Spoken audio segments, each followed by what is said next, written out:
सभी प्यारे साथियों को नमस्कार। करेंट अफेयर्स क्लास में आपका स्वागत है और मैं कुमार विश्वजीत आपका करेंट अफेयर्स क्लास में स्वागत करता हूं।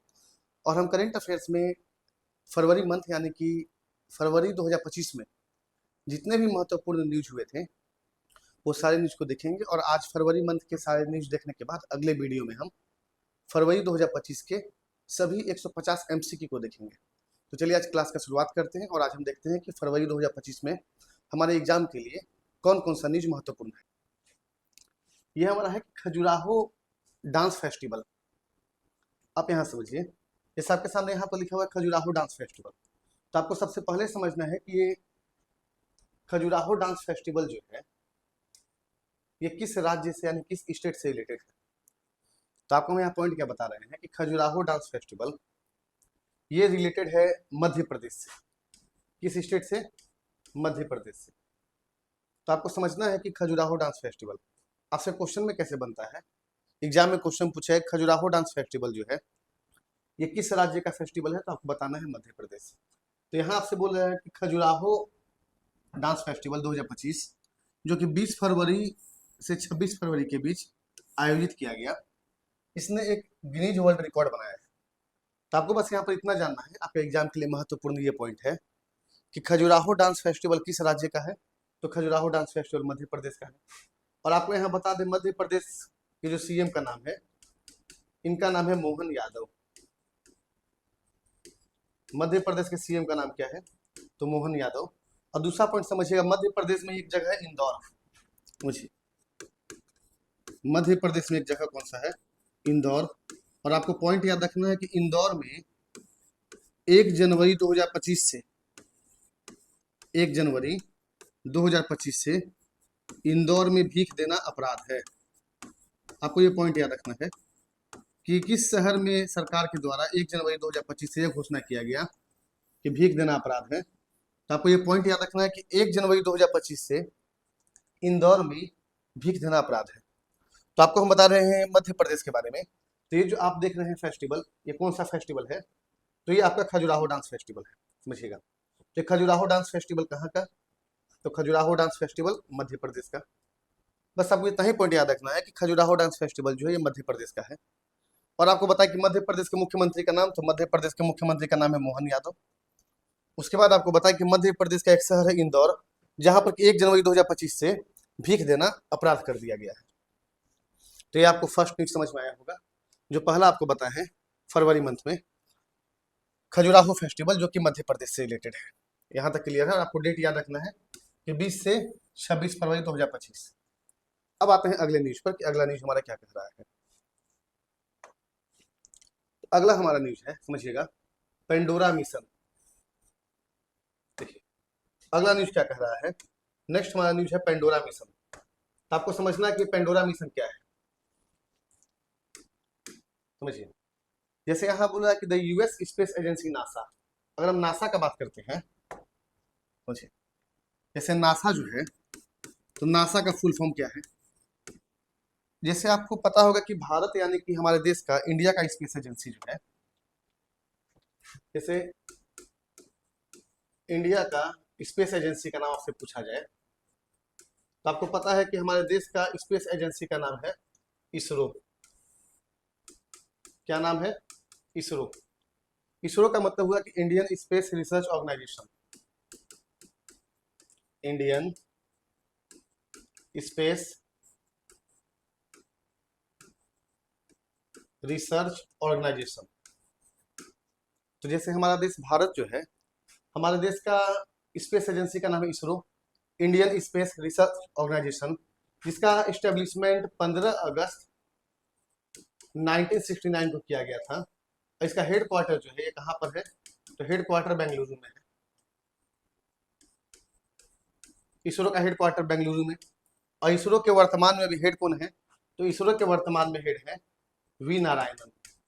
क्या नाम है? तो वी नारायणन।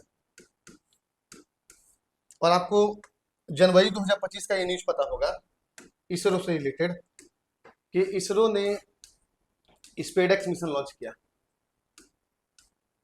आपको आइडिया होगा स्पेडेक्स मिशन। तो आपको बता दें कि स्पेडेक्स मिशन जो है ये इसरो के द्वारा लॉन्च किया गया था PSLV C60।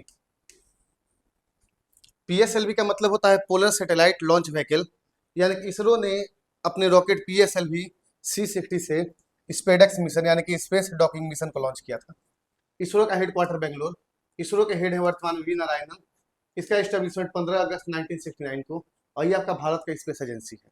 उसी तरह से अमेरिका जो देश है, तो अमेरिका का स्पेस एजेंसी का नाम है नासा, और नासा का पूरा नाम हुआ नेशनल एरोनॉटिक्स स्पेस एडमिनिस्ट्रेशन।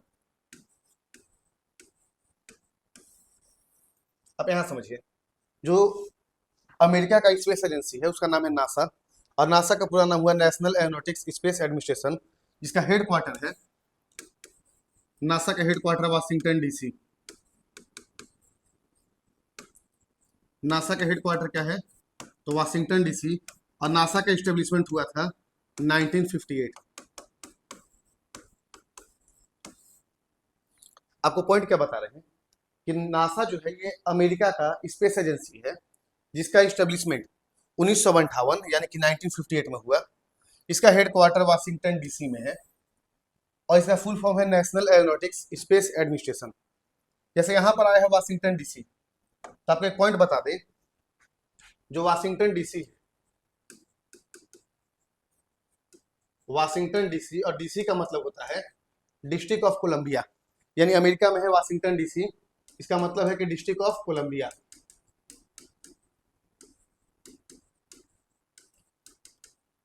तो आपको हम जैसे पता है कि नासा का हेडक्वार्टर वाशिंगटन डीसी में है, उसी तरह से आपको ये भी पॉइंट समझना है कि और दो संस्था है, एक का नाम है IMF और दूसरा का नाम है वर्ल्ड बैंक। एक का नाम क्या बता है, IMF, और दूसरा का नाम है वर्ल्ड बैंक। ये दोनों संस्था का जो है हेडक्वार्टर कहाँ पर है, इसका हेडक्वार्टर वाशिंगटन डीसी है। तो वाशिंगटन डीसी में किसका किसका हेडक्वार्टर है, तो वाशिंगटन डीसी में एक नासा का हेडक्वार्टर है, दूसरा IMF का। IMF का मतलब होता है इंटरनेशनल मॉनेटरी फंड, इंटरनेशनल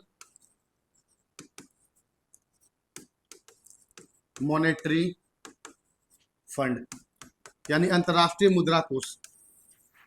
इसका मतलब क्या IMF का, तो अंतर्राष्ट्रीय मुद्रा कोष। तो जो IMF यानी कि इंटरनेशनल मॉनेटरी फंड और वर्ल्ड बैंक, ये दोनों का हेडक्वार्टर वाशिंगटन डीसी में है, और ये दोनों संस्था को ट्विन सिस्टर यानी कि जुड़वा बहन कहा जाता है। क्या कहा जाता है, जुड़वा बहन यानी कि ट्विन सिस्टर। तो आपसे क्वेश्चन ये पूछता है कि किस इंटरनेशनल ऑर्गेनाइजेशन को ट्विन सिस्टर के नाम से जाना जाता है, तो IMF और वर्ल्ड बैंक को।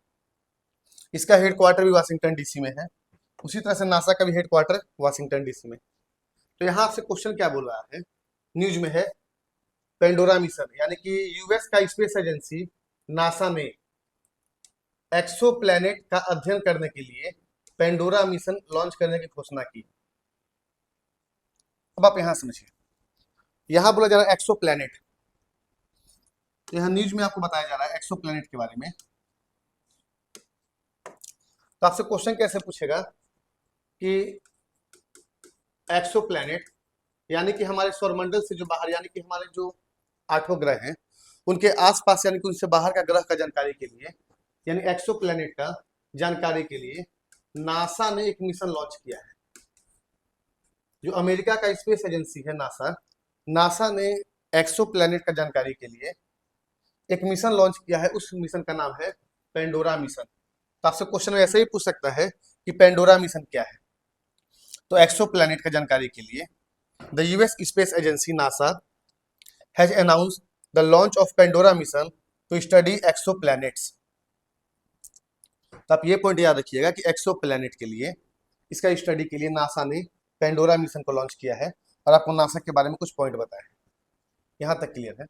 अब आते हैं अगले न्यूज पर कि अगला न्यूज क्या है।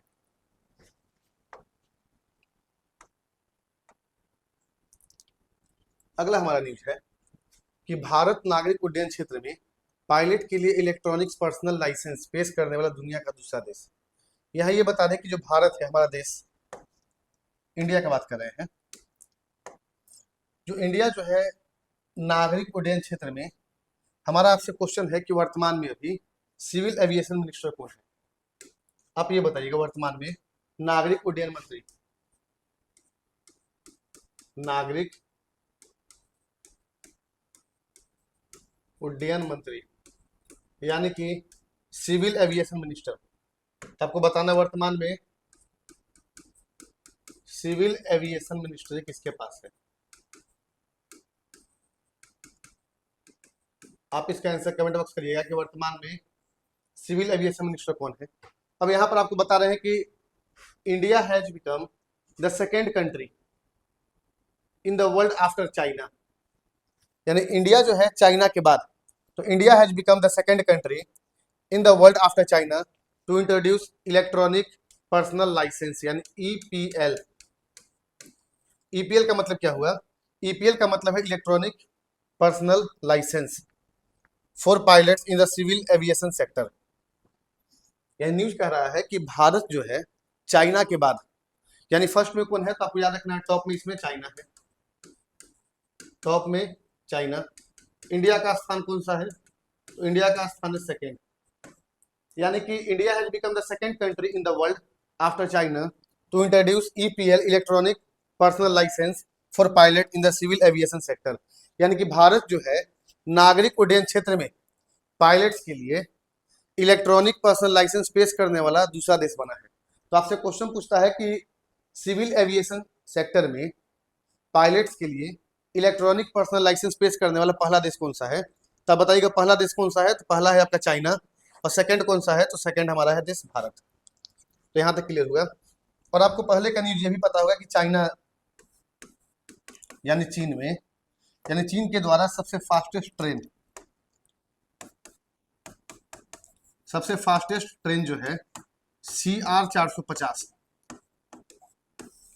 अब जनवरी का न्यूज में पढ़े होंगे कि सबसे तेज गति का ट्रेन CR450 जो है वो चाइना के द्वारा शुरू किया गया। और सबसे लंबा जो टनल है ये भी चीन के सिनजियांग शहर में शुरू किया गया है, लगभग 22 किलोमीटर का। तो आपको दो न्यूज क्या बताए हैं चाइना में। सबसे पहला बताया है कि सबसे फास्टेस्ट ट्रेन जो है CR450 चाइना के द्वारा, और दूसरा आपको बताया है कि सबसे लंबा सुरंग लगभग 22 किलोमीटर का सिनजियांग, ये भी चाइना में ओपन हुआ है। तो आपको दोनों पॉइंट याद रखना है। और सिविल एविएशन क्षेत्र में इलेक्ट्रॉनिक पर्सनल लाइसेंस पेश करने वाला दूसरा देश भारत बना है, और पहला देश जो बना है वो आपका है चाइना। अब आते हैं अगले न्यूज पर कि अगला न्यूज क्या है। अगला समझिएगा, India first open air art wall museum inaugurated. Open air art wall, समझिए इस न्यूज में कहना क्या चाह रहा है कि केंद्रीय मंत्री जितेंद्र सिंह ने नई दिल्ली के मौसम भवन में भारत की पहली open air art wall museum का उद्घाटन किया है। ये आपको बता दें, आपका जो न्यूज है मोस्ट इंपॉर्टेंट है, समझिएगा। ये आपको क्या बता रहे हैं कि केंद्रीय मंत्री जितेंद्र सिंह ने नई दिल्ली के मौसम भवन में भारत की पहली open air art wall museum. तो आपसे यहाँ क्वेश्चन क्या क्या बनेगा। सबसे पहले आप एक और न्यूज बता दें, आपका जो काम का न्यूज है, जो दिल्ली में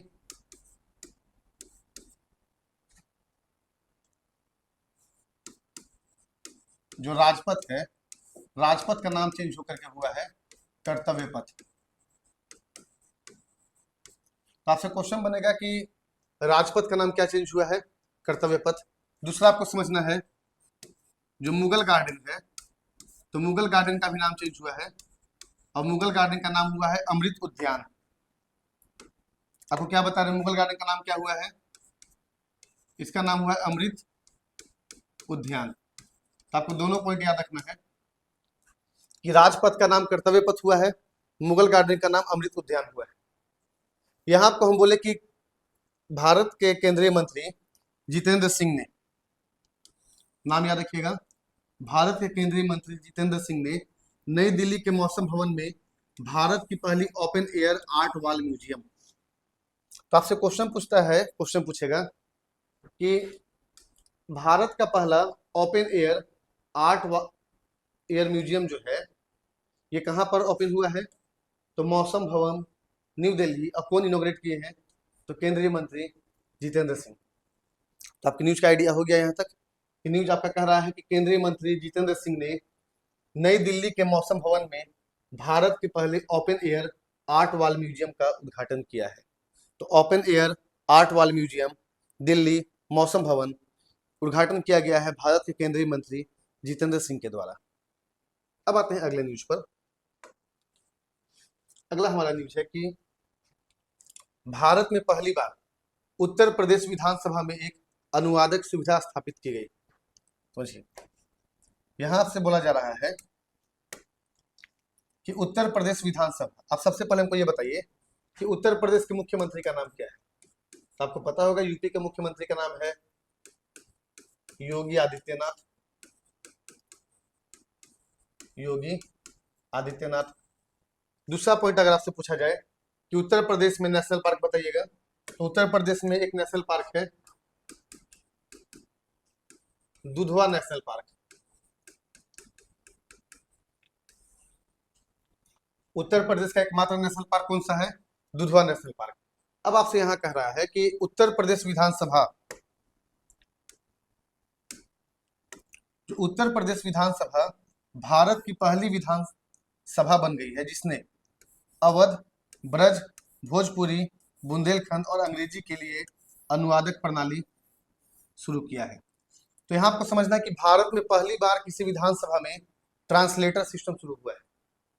तो एग्जाम के लिए मोस्ट इंपॉर्टेंट है, आपको जानकारी होगा, आपको हम बताया भी है कि जहां भी क्वेश्चन में आ जाए फर्स्ट है इंडिया में या वर्ल्ड में, तो समझिए वो पेपर के लिए इंपॉर्टेंट होता है और वहां पर 100% चांस है कि क्वेश्चन एग्जाम में छपेगा। ये 100% एग्जाम में छपेगा, तो आपको ये क्वेश्चन छोड़ना नहीं है। मान के चलिए चाहे, और खासकर उत्तर प्रदेश का एग्जाम है तो और ज्यादा, और अगर सेंट्रल लेवल का एग्जाम की बात करते तो वहां तो ये क्वेश्चन आना ही आना है कि for the first time in India, यानी भारत में पहली बार, a translator facility was set up in the Uttar Pradesh legislative assembly. अब हमको ये बताइएगा कि उत्तर प्रदेश में टोटल विधानसभा का सीट कितना है? कि उत्तर प्रदेश में टोटल विधानसभा का सीट कितना है? तो उत्तर प्रदेश में टोटल विधानसभा का सीट जो है ये आपका है 403। और विधान परिषद कितना है? तो विधान परिषद का सीट है 100। आपको बता दें कि जो उत्तर प्रदेश राज्य है ये आपका विधानसभा में, विधान परिषद में, लोकसभा में, राज्यसभा में और जिला की संख्या में सब में टॉप में है। अगर बात करें उत्तर प्रदेश में विधानसभा का सीट 403 और विधान परिषद का 100, तो ये अपने आप में मैक्सिमम है। तो यहाँ आपको बोले हैं कि for the first time in India, यानी भारत में पहली बार, translator facility was set up in the Uttar Pradesh legislative assembly, यानी Uttar Pradesh assembly become the first legislative assembly in India to get translator system for Awadhi, Braj, Bhojpuri, Bundelkhand and English. तो आपको बता दें कि आपको भाषा का भी नाम याद रखना है, एग्जाम में ऐसे भी पूछ सकता है कि इसमें से किस भाषा के लिए शुरू किया गया था। तो आपको भाषा याद रखना है अवधी, ब्रज, भोजपुरी, बुंदेलखंडी और अंग्रेज, यानी कि अवध, ब्रज, भोजपुरी, बुंदेलखंड और अंग्रेजी, यानी कि 5 भाषा के लिए ट्रांसलेटर सिस्टम का शुरुआत किया गया है उत्तर प्रदेश विधानसभा में। तो ये आपका काम का न्यूज था और आपको बोले कि एग्जाम में 100% आएगा, तो आपको इसको देख लेना है कि उत्तर प्रदेश पहला ऐसा विधानसभा बन गया है जो कि आपका शुरू किया है ट्रांसलेटर सिस्टम 5 भाषा में, अवधी में, ब्रज में, भोजपुरी में, बुंदेलखंडी में और अंग्रेजी में। तो ये हमारा न्यूज है कि India first automated biomedical waste treatment rig. आप यहाँ देख सकते हैं कि बायोमेडिकल वेस्ट मैनेजमेंट। देखिए, बायोमेडिकल वेस्ट कहने का मतलब है कि जैसे आपका जो दवा यूज करने के बाद जो वेस्ट है, इंजेक्शन के बाद जो सिरिंज होता है, जो भी आपका बायोमेडिकल वेस्ट है, तो यहाँ कह रहा है कि भारत के केंद्रीय मंत्री डॉक्टर जितेंद्र सिंह ने दिल्ली के एम्स में, आपको नाम याद रखना है, केंद्रीय मंत्री जितेंद्र सिंह ने कहा पर? तो दिल्ली के एम्स में। तो इंडिया का पहला, तो इंडिया का पहला है, तो एग्जाम के लिए इंपॉर्टेंट है कि India first automated biomedical waste treatment rig. तो doctor Jitendra Singh has inaugurated India first automated biomedical waste treatment plant Srijanam at AIIMS Delhi. तो आपसे क्वेश्चन पूछेगा कि भारत का पहला automated biomedical waste treatment rig जो है ये किसने शुरू किया? तो डॉक्टर जितेंद्र सिंह ने। कहां पर? तो दिल्ली के एम्स में। उस प्लांट का नाम क्या है? तो सृजनम प्लांट नाम है। आपको याद रखना लोकेशन भी, प्लांट का नाम भी, कि सीजनम प्लांट, कहां पर, एम्स न्यू दिल्ली में। और जितेंद्र सिंह जो ये भारत के केंद्रीय मंत्री हैं। तो आपको न्यूज बता है कि इंडिया का पहला यानी भारत का पहला स्वचालित जैव चिकित्सा अपशिष्ट उपचार यानी India first automated biomedical waste treatment rig जो है, इसका इनॉग्रेशन किया गया है जितेंद्र सिंह के द्वारा। कहां पर? तो एम्स दिल्ली में। उस प्लांट का नाम क्या है? सृजनम प्लांट।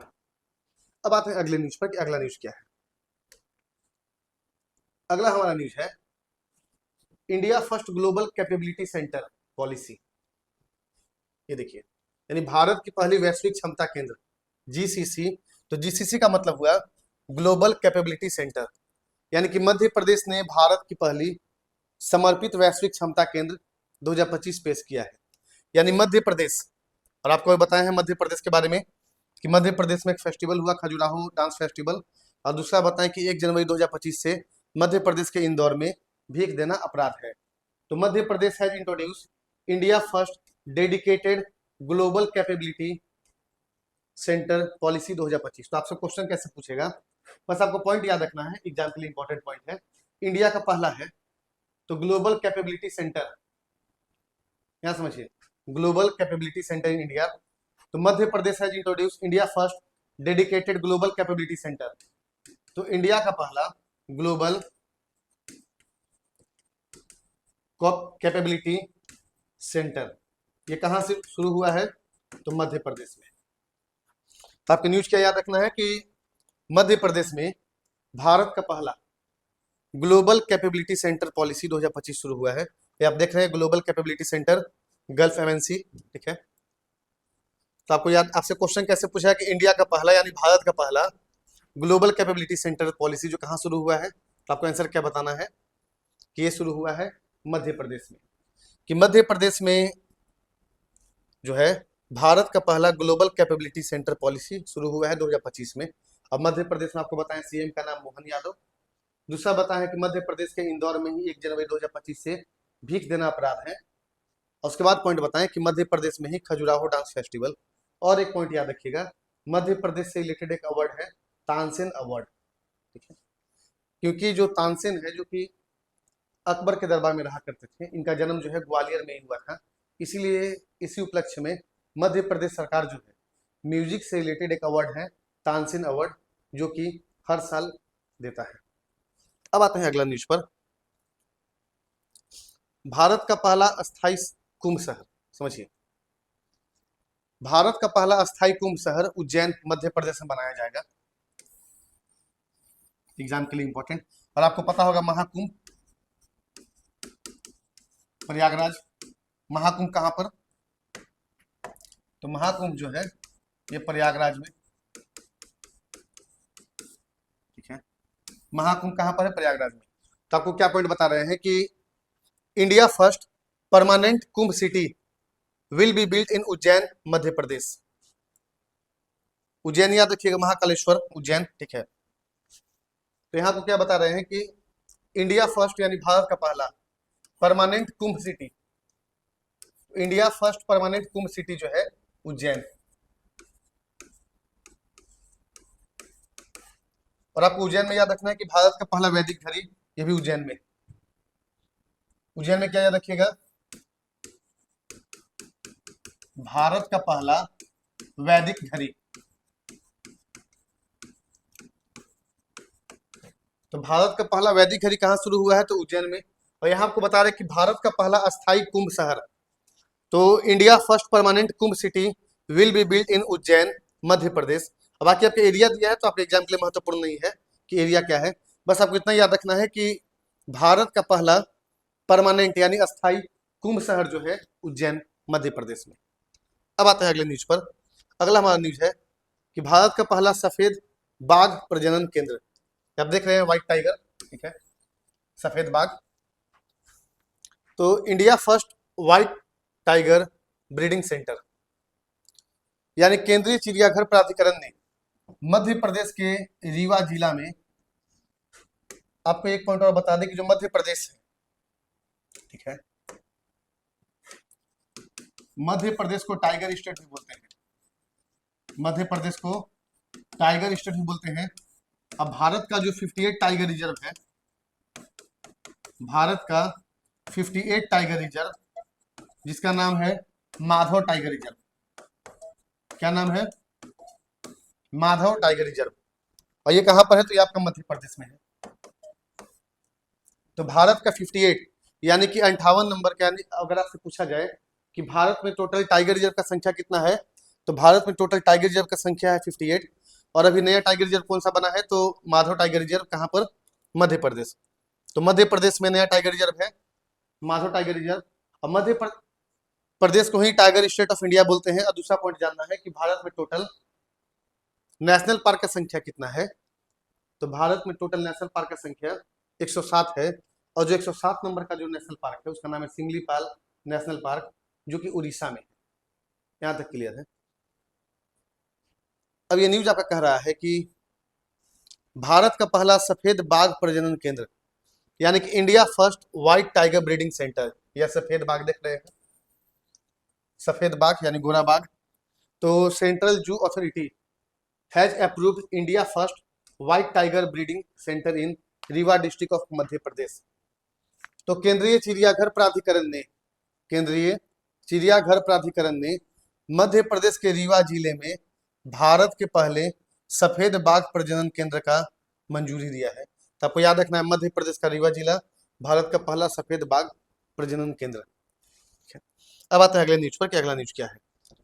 अगला हमारा न्यूज है, ये देखिए, इंटरनेशनल बिग कैट अलायंस।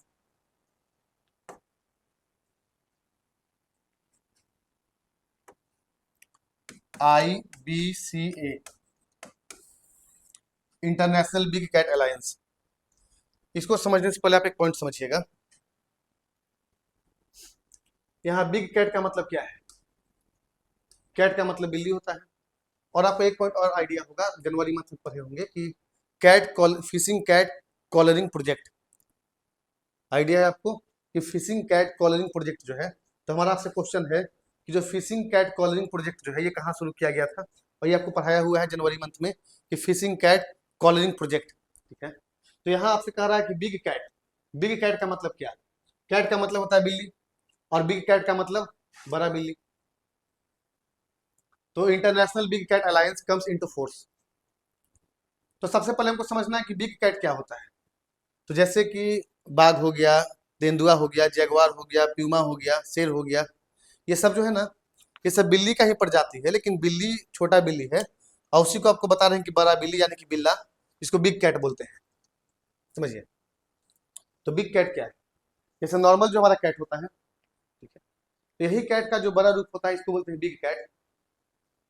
तो बिग कैट यानी कि आपका इसमें कौन कौन सा आ गया? तो देख रहे हैं, तेंदुआ है, ठीक है, चीता है, बाघ है, शेर है, जगुआर है, प्यूमा है, ये सारा आपका बिग कैट में आता है। और आपको यहाँ पॉइंट बता दें आखिर ये अभी चर्चा में क्यों है। आपको आइडिया होगा 1973, 1973 में इंदिरा गांधी और इनके साथ एक व्यक्ति थे कैलाश सांखला। आपको पॉइंट क्या बता रहे हैं? आपको पॉइंट बताएं कि 1973 में, 1973 में इंदिरा गांधी और जोधपुर के निवासी कैलाश सांखला ने मिलकर के 1973 में ही एक प्रोजेक्ट शुरू किया था जिसका नाम था टाइगर प्रोजेक्ट। तो ये टाइगर प्रोजेक्ट का जो है 2023 में 50 वर्ष पूरा हुआ। तो टाइगर प्रोजेक्ट का 2023 में 50 वर्ष जैसे ही पूरा हुआ, तो उसी के बाद आपका शुरू होता है, उसी समय स्थापना होता है इंटरनेशनल बिग कैट अलायंस। तो यहाँ से कह रहा है कि अंतर्राष्ट्रीय बिग कैट अलायंस आधिकारिक रूप से प्रभावी हो गया है और यह एक संधि आधारित अंतर सरकारी अंतर्राष्ट्रीय संगठन बन गया। आपको यहाँ बताएं कि जैसे ये तो पहले से था, जैसे बिग कैट जो है, जो नॉर्मल बिल्ली होता है उसी का बड़ा रूप है बिग कैट। इसमें आपका टाइगर हो गया, तेंदुआ हो गया, बाघ हो गया, चीता हो गया, जगुआर हो गया, प्यूमा हो गया, शेर हो गया, ये सारा आपका बिग कैट में आता है। तो ये बिग कैट तो था, लेकिन जैसे ही टाइगर प्रोजेक्ट यानी प्रोजेक्ट टाइगर का 50 वर्ष पूरा हुआ, तो उसके बाद जो international big cat alliance IBCA ये जो है ऑफिशियली रूप से प्रभावी हो गया, यानी कि इनेक्ट हो गया। तो इंटरनेशनल बिग कैट अलायंस ये प्रभावी कब से हुआ? 2023 से हुआ। इंटरनेशनल बिग कैट अलायंस जब ये प्रभावी हो गया है तो आखिर इसके पहले अध्यक्ष किसको बनाया गया है? तो आपको ये आंसर कमेंट बॉक्स करना है कि IBCA international big cat alliance के पहले अध्यक्ष किससे बनाया गया है। तो यहाँ आपको हम क्यों बता रहे हैं IBCA, क्योंकि 1973 में टाइगर प्रोजेक्ट आया, इसका 50 वर्ष पूरा होने पर एक संस्था बनाया गया, जबकि बिग कैट पहले से था। ऐसा नहीं कि बिग कैट अभी घोषित हुआ है, ये बिग कैट को ऑफिशियली अभी घोषित किया गया है, ये एक संस्था बनाया गया है। वही आपका न्यूज कह रहा है कि the international big cat alliance has officially entered into force. It has become a treaty-based intergovernmental international organization, यानी कि अंतरराष्ट्रीय बिग कैट अलायंस आधिकारिक रूप से प्रभावी हो चुका है और यह एक संधि आधारित अंतर सरकारी अंतरराष्ट्रीय संगठन बन गया है। क्यों अभी इसको ही क्यों? क्योंकि 1973 का टाइगर प्रोजेक्ट जो है ये पूरा हुआ, 2023 में इसका 50 साल हुआ, तो इसको अभी जो है 25 में इसको सरकारी अंतर सरकारी संगठन जो है अंतरराष्ट्रीय संगठन के रूप में इसको मान्यता दे दिया गया है। तो आपको हम क्वेश्चन पूछे कि IBCA international big cat alliance का वर्तमान में पहले अध्यक्ष किसको बनाया गया है, क्योंकि ये पहला संस्था अब ये संस्था नया नया बना है। तो आपसे ये क्वेश्चन बन सकता है कि जब ये संस्था नया बना है तो इसका वर्तमान में अध्यक्ष कौन है, और वर्तमान में जो अध्यक्ष होंगे वही पहले अध्यक्ष होंगे। ठीक है, अब आते हैं अगले न्यूज पर। अगला हमारा न्यूज है deep water space station to be built in South China Sea. ये देखिए साउथ चाइना सी, ठीक है, समझिएगा, यानी दक्षिण चीन सागर में गहरे पानी का अंतरिक्ष स्टेशन बनाया जाएगा। यानी चाइना ने दक्षिण चीन सागर में अपने पहले गहरे पानी के अंतरिक्ष स्टेशन के निर्माण को मंजूरी दी है और यह संयंत्र 2030 तक कार्यशील होगा। यानी चाइना ने घोषणा किया है। तो China has approved the construction of its first deep water space station. यानी चाइना पहला, यानी समझिए ये आपका पहला ही है। तो deep water space station to be built in the South China Sea, कौन कर रहा है? चाइना कर रहा है। यानी कि दक्षिण चीन सागर में गहरे पानी का अंतरिक्ष स्टेशन बनाया जाएगा। तो गहरे पानी में अंतरिक्ष स्टेशन बनाने के लिए सबसे पहले कौन? चाइना। तो China has approved the construction of its first deep water space station in the South China Sea. The facility will be operational by 2030। यानी कि चीन ने टारगेट रखा है कि 2030 तक जो है दक्षिण चीन सागर में गहरे पानी का अंतरिक्ष स्टेशन बनाया जाएगा और ये टारगेट है 2030 तक। तो आपको याद रखना देश का नाम चाइना, और कहां पर? तो दक्षिण चीन सागर यानी कि साउथ चाइना सी में। ठीक है, महत्वपूर्ण न्यूज में से एक है। अब आते हैं अगले न्यूज पर। अगला हमारा न्यूज है कि AI चैटबॉट ग्रॉक 3 लॉन्च। यानी AI चैटबॉट, यानी एलन मस्क और XAI ने अपने चैटबॉट ग्रोक 3 को लॉन्च किया है। एलन मस्क ने ग्रोक 3 को दुनिया का सबसे स्मार्ट AI बताया है। एलन मस्क का नाम आप सुने होंगे। यहाँ पर एक पॉइंट जानिए, जो ट्विटर का आप बात कर रहे हैं, तो ट्विटर जो है इसका नाम अभी चेंज हुआ है, इसका नाम क्या हुआ है? एक्स हुआ है।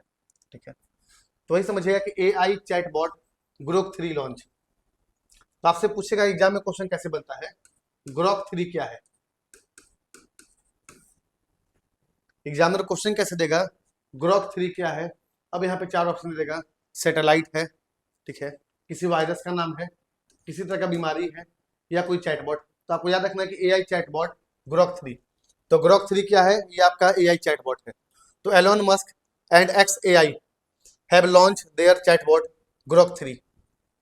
लॉन्च कौन किया है? तो एलोन मस्क और XAI। आपको बताएं कि ट्विटर का जो नाम है इसी का नाम चेंज हुआ है, क्या हुआ है? एक्स हुआ है ट्विटर का। तो Elon Musk and XAI have launched their chatbot Grok 3. Elon Musk has described Grok 3 as the world smartest AI.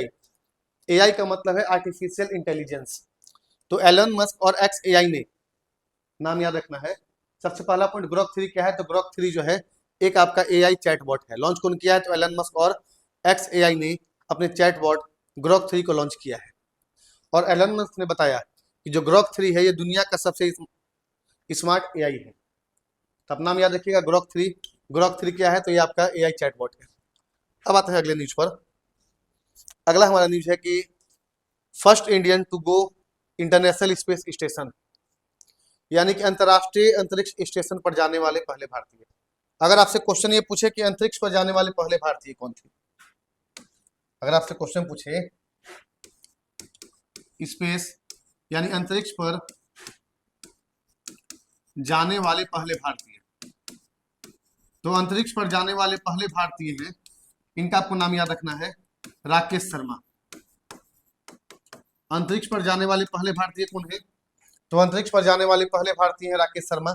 लेकिन यहां आपसे बोला है कि अंतरराष्ट्रीय अंतरिक्ष स्टेशन यानी स्पेस स्टेशन पर जाने वाले पहले भारतीय। आपको दोनों पॉइंट याद रखना है, एक आपका है कि स्पेस पर जाने वाले पहले भारतीय और दूसरा है स्पेस स्टेशन, कंफ्यूज नहीं करिएगा, दोनों अलग अलग है। एक आपका स्पेस है और दूसरा क्या है, दूसरा आपका स्पेस स्टेशन है, ठीक है। तो यहां आपको बता रहे हैं कि स्पेस यानी कि अंतरिक्ष पर, तो स्पेस पर क्या बोलिएगा कि स्पेस पर जाने वाले पहले भारतीय कौन थे, तो स्पेस पर जाने वाले पहले भारतीय थे राकेश शर्मा। और स्पेस स्टेशन पर जाने वाले पहले भारतीय कौन, तो आपको बताना है कि स्पेस स्टेशन पर जाने वाले पहले भारतीय शुभांशु शुक्ला। कौन थे, शुभांशु शुक्ला। अब ये बताइए शुभांशु शुक्ला कहाँ के, तो ये उत्तर प्रदेश के लखनऊ के हैं, उत्तर प्रदेश के लखनऊ के हैं शुभांशु शुक्ला। तो शुभांशु शुक्ला जो है भारत के पहले व्यक्ति होंगे जो कि इंटरनेशनल स्पेस स्टेशन पर जाएंगे। तो आपको वही पॉइंट बता रहे, कंफ्यूज नहीं करिएगा कि स्पेस पर जाने वाले पहले भारतीय पूछा जाए तो स्पेस पर जाने वाले पहले भारतीय थे राकेश शर्मा, और स्पेस स्टेशन पर जाने वाले पहले भारतीय कौन थे, तो स्पेस स्टेशन पर जाने वाले पहले भारतीय शुभांशु शुक्ला जो कि उत्तर प्रदेश के लखनऊ के हैं। तो शुभांशु शुक्ला भारत के पहले व्यक्ति होंगे जो कि स्पेस स्टेशन पर जाएंगे। और शुभांशु शुक्ला को नासा के एक्सियम 4 मिशन, कौन सा मिशन, तो आपको मिशन का भी नाम याद रखना है AX4 जिसको बोलते हैं, कि शुभांशु शुक्ला जो है किस मिशन से जाएंगे, तो AX4 यानी कि एक्सियम मिशन 4 से जाएंगे। तो AX4 एक्सियम 4 मिशन के लिए पायलट के रूप में चुना गया है, वे स्पेस एक्स ड्रैगन अंतरिक्ष यान में अंतरराष्ट्रीय अंतरिक्ष स्टेशन जाएंगे। तो आपको मिशन का भी नाम याद रखना है। अगर आपसे पूछा जाए कि इस मिशन में जो कैप्टन कौन है, तो आप कैप्टन का भी नाम याद रखिएगा कि कैप्टन कौन है, तो कैप्टन का नाम है पैगी विटसन, पैगी विटसन। देखिए क्वेश्चन एग्जाम के लिए 100% छपेगा, किसी भी एग्जाम में क्वेश्चन फिक्स से आना 100%, क्योंकि यहाँ पर आपको बता रहे हैं कि स्पेस वाला, तो स्पेस में आपको हम दो बात बताए हैं। सबसे पहला बताएं कि स्पेस पर जाने वाले पहले भारतीय कौन थे, तो स्पेस पर जाने वाले पहले भारतीय थे राकेश शर्मा, और स्पेस स्टेशन पर जाने वाले पहले भारतीय कौन थे, तो स्पेस स्टेशन पर जाने वाले पहले भारतीय हैं शुभांशु शुक्ला जो कि उत्तर प्रदेश के लखनऊ से हैं।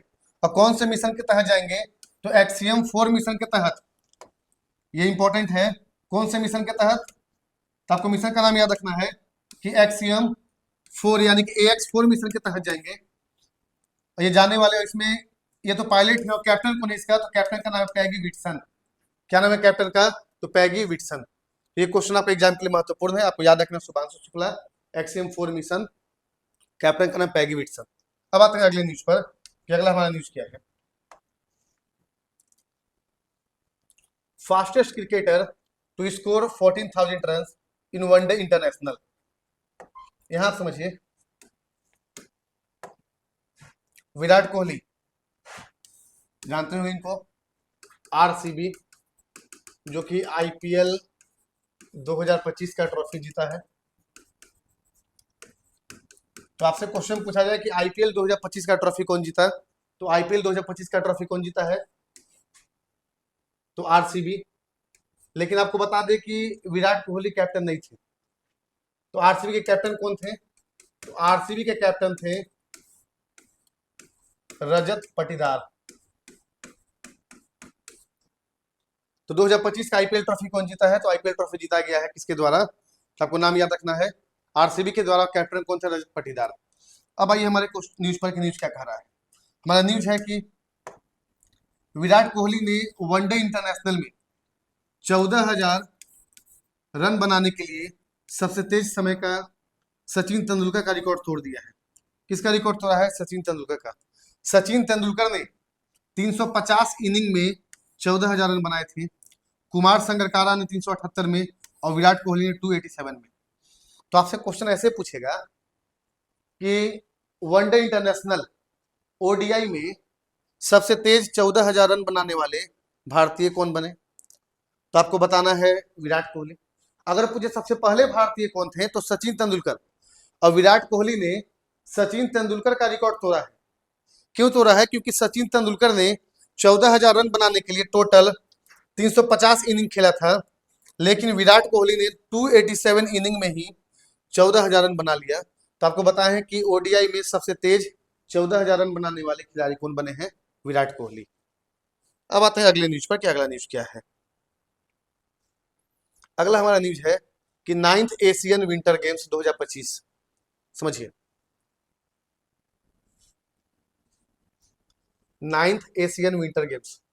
तो 2025 का होस्ट कौन? चाइना। स्लोगन क्या है? Dream of winter love among Asia. यहां समझिएगा। तो 9th एशियाई विंटर गेम्स,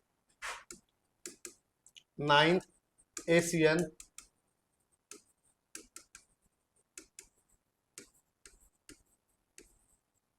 विंटर गेम्स।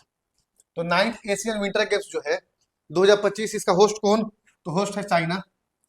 इसका स्लोगन क्या है? तो एशिया के बीच सर्दियों के प्यार का सपना। ये आप स्लोगन देख लीजिएगा, अच्छा स्लोगन है कि dream of winter love among Asia. Dream of winter love among Asia, यानी एशिया के बीच सर्दियों के प्यार का सपना। तो जो आपसे स्लोगन पूछ सकता है, मैस्कोट भी पूछा है कि मैस्कोट क्या है, तो मैस्कोट आपका है बिन बिन और नीनी। मैस्कोट क्या है? तो मैस्कोट है, मैस्कोट का मतलब होता है शुभंकर। तो आपसे क्वेश्चन क्या बनेगा कि 9th एशियन विंटर गेम्स का शुभंकर क्या है? तो आपको शुभंकर याद रखना है बिन बिन और नीनी। बिन बिन और नीनी। तो 9th Asian winter games slogan भी याद रखिएगा, dream of winter love among Asia. Mascot है बिन बिन और नीनी। तो both are the tigers found in north eastern region of China. यानी बिन बिन नीनी क्या है? ये आपका टाइगर है, बाघ का प्रजाति है। ठीक है। तो आपको बताया कि 9th एशियन विंटर गेम्स, आपको यहाँ पर 3 पॉइंट याद रखना है कि Asian winter games 2025, Asian winter games 2025 edition 9th, host China, mascot Bin Bin और नीनी, और स्लोगन जो है dream of winter love among Asia. अब आता है अगले न्यूज पर। अगला हमारा न्यूज है first Olympic e sports games, यानी कि अंतर्राष्ट्रीय ओलंपिक समिति, अंतर्राष्ट्रीय ओलंपिक समिति। तो अंतर्राष्ट्रीय ओलंपिक समिति ने ओलंपिक ई स्पोर्ट्स गेम्स का आयोजन किया। ओलंपिक ई स्पोर्ट्स गेम्स, तो अंतर्राष्ट्रीय ओलंपिक समिति ने ओलंपिक ई स्पोर्ट्स गेम्स का आयोजन किया। कहां पर? तो सऊदी अरब। यहां समझिएगा। तो first Olympic e sports games, तो the International Olympic Committee has launch the Olympic e sports games. Saudi Arab has been selected to the host the first Olympic e sports games 2027। तो आपसे year याद रखना है, और ये आपको बता दिए क्वेश्चन इंपॉर्टेंट एग्जाम के लिए 100% कि first Olympic e sports games, e sports. ठीक है। तो the International Olympic Committee has launch the first Olympic e sports games, और कहां पर? सऊदी अरब में। कब? 2027 में। The e sports world cup foundation will be A partner of the event. खैर, ये काम करने की पार्टनर कौन है, लेकिन काम का क्या है कि इंटरनेशनल ओलंपिक कमेटी, अंतर्राष्ट्रीय ओलंपिक समिति ने ओलंपिक ई स्पोर्ट्स गेम्स का आयोजन किया है। ओलंपिक ई स्पोर्ट्स गेम्स कब? 2027 में। और इसका पहला एडिशन कहां पर? तो आपको ये होस्ट भी याद रखना है, सऊदी अरब। पहला कहां पर? तो Saudi Arab. Olympic e sports game Saudi Arab 2027। अगला हमारा है 38 नेशनल गेम। तो 38 नेशनल गेम जो है इसका मैस्कोट और होस्ट। तो द 38 नेशनल गेम 2025 से बीन ऑर्गेनाइज इन देहरादून उत्तराखंड। तो 38 नेशनल गेम है, 38 नेशनल गेम। तो आपसे क्वेश्चन पूछता है कि 38 नेशनल गेम यानी कि 38वां राष्ट्रीय खेल, तो 38वां राष्ट्रीय खेल जो है 38 नेशनल गेम कहाँ पर होस्ट, तो होस्ट आपका है उत्तराखंड। उत्तराखंड में कहा, तो उत्तराखंड में देहरादून, उत्तराखंड में देहरादून। तो 38 national game Uttarakhand Dehradun. Mascot क्या है, यानी शुभंकर। इसका शुभंकर जो है मैस्कोट है, ये है मौली। जैसे एशियन विंटर गेम का क्या बताए हैं, बिन बिन और निनी। एशियन विंटर गेम तो बिन बिन निनी, और नेशनल गेम का मौली। तो अगला साल का अगला जो कब होगा 39 एडिशन, और कहां पर, तो आपको याद रखना है the 39th national games will be hosted by Meghalaya in 2027। कहां पर होगा, मेघालय में, और कब, 2027 में। तो आपको यहाँ पर पॉइंट क्या बताएं कि जो नेशनल गेम है, तो नेशनल गेम इस साल कौन सा एडिशन का, 38 एडिशन का, कहां पर, तो उत्तराखंड देहरादून। शुभंकर क्या है, तो शुभंकर मौली है। और अगला वाला 39 कहां पर होगा, तो मेघालय में होगा, और कब होगा, 2027 में होगा। अगला हमारा न्यूज है कि पैरा आर्चरी एशिया कप 2025। तो पैरा आर्चरी एशिया कप 2025 में समझिएगा, para para archery Asia cup 2025 में भारत ने 12 मेडल जीता है, जिसमें से 6 गोल्ड, 3 सिल्वर और 3 ब्रॉन्ज है। ये कहां पर हुआ है, तो बैंकॉक थाईलैंड में हुआ है, और भारत ने पदक तालिका में पहला स्थान प्राप्त किया है। मोस्ट इंपॉर्टेंट है, क्योंकि भारत का पहला स्थान है तो इंपॉर्टेंट है। पैरा आर्चरी एशिया कप आपको याद रखना है, पैरा आर्चरी एशिया कप। तो आपसे क्वेश्चन क्या पूछेगा कि पैरा आर्चरी एशिया कप 2025, तो पैरा आर्चरी एशिया कप 2025 ये कहां पर हुआ है, तो आपको सबसे पहला पॉइंट याद रखना है कहां पर हुआ है, तो ये हुआ है आपका थाईलैंड बैंकॉक में। दूसरा पॉइंट, इसमें इंडिया का कौन सा रैंक है, तो इंडिया का रैंक है पहला। इंडिया कौन सा रैंक है, पहला। इंडिया कितना मेडल जीता है, तो 12 मेडल जीता है।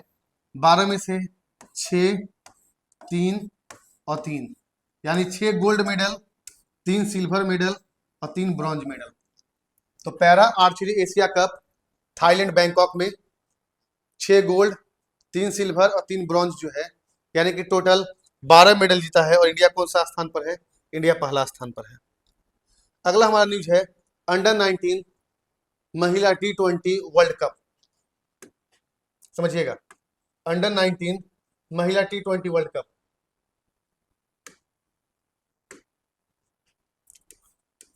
तो यहां आपको बता रहे हैं सेकेंड एडिशन, दूसरा आईसीसी अंडर 19 महिला T20 वर्ल्ड कप 2025 की मेजबानी मलेशिया में 18 जनवरी से 2 फरवरी 2025 तक की गई है।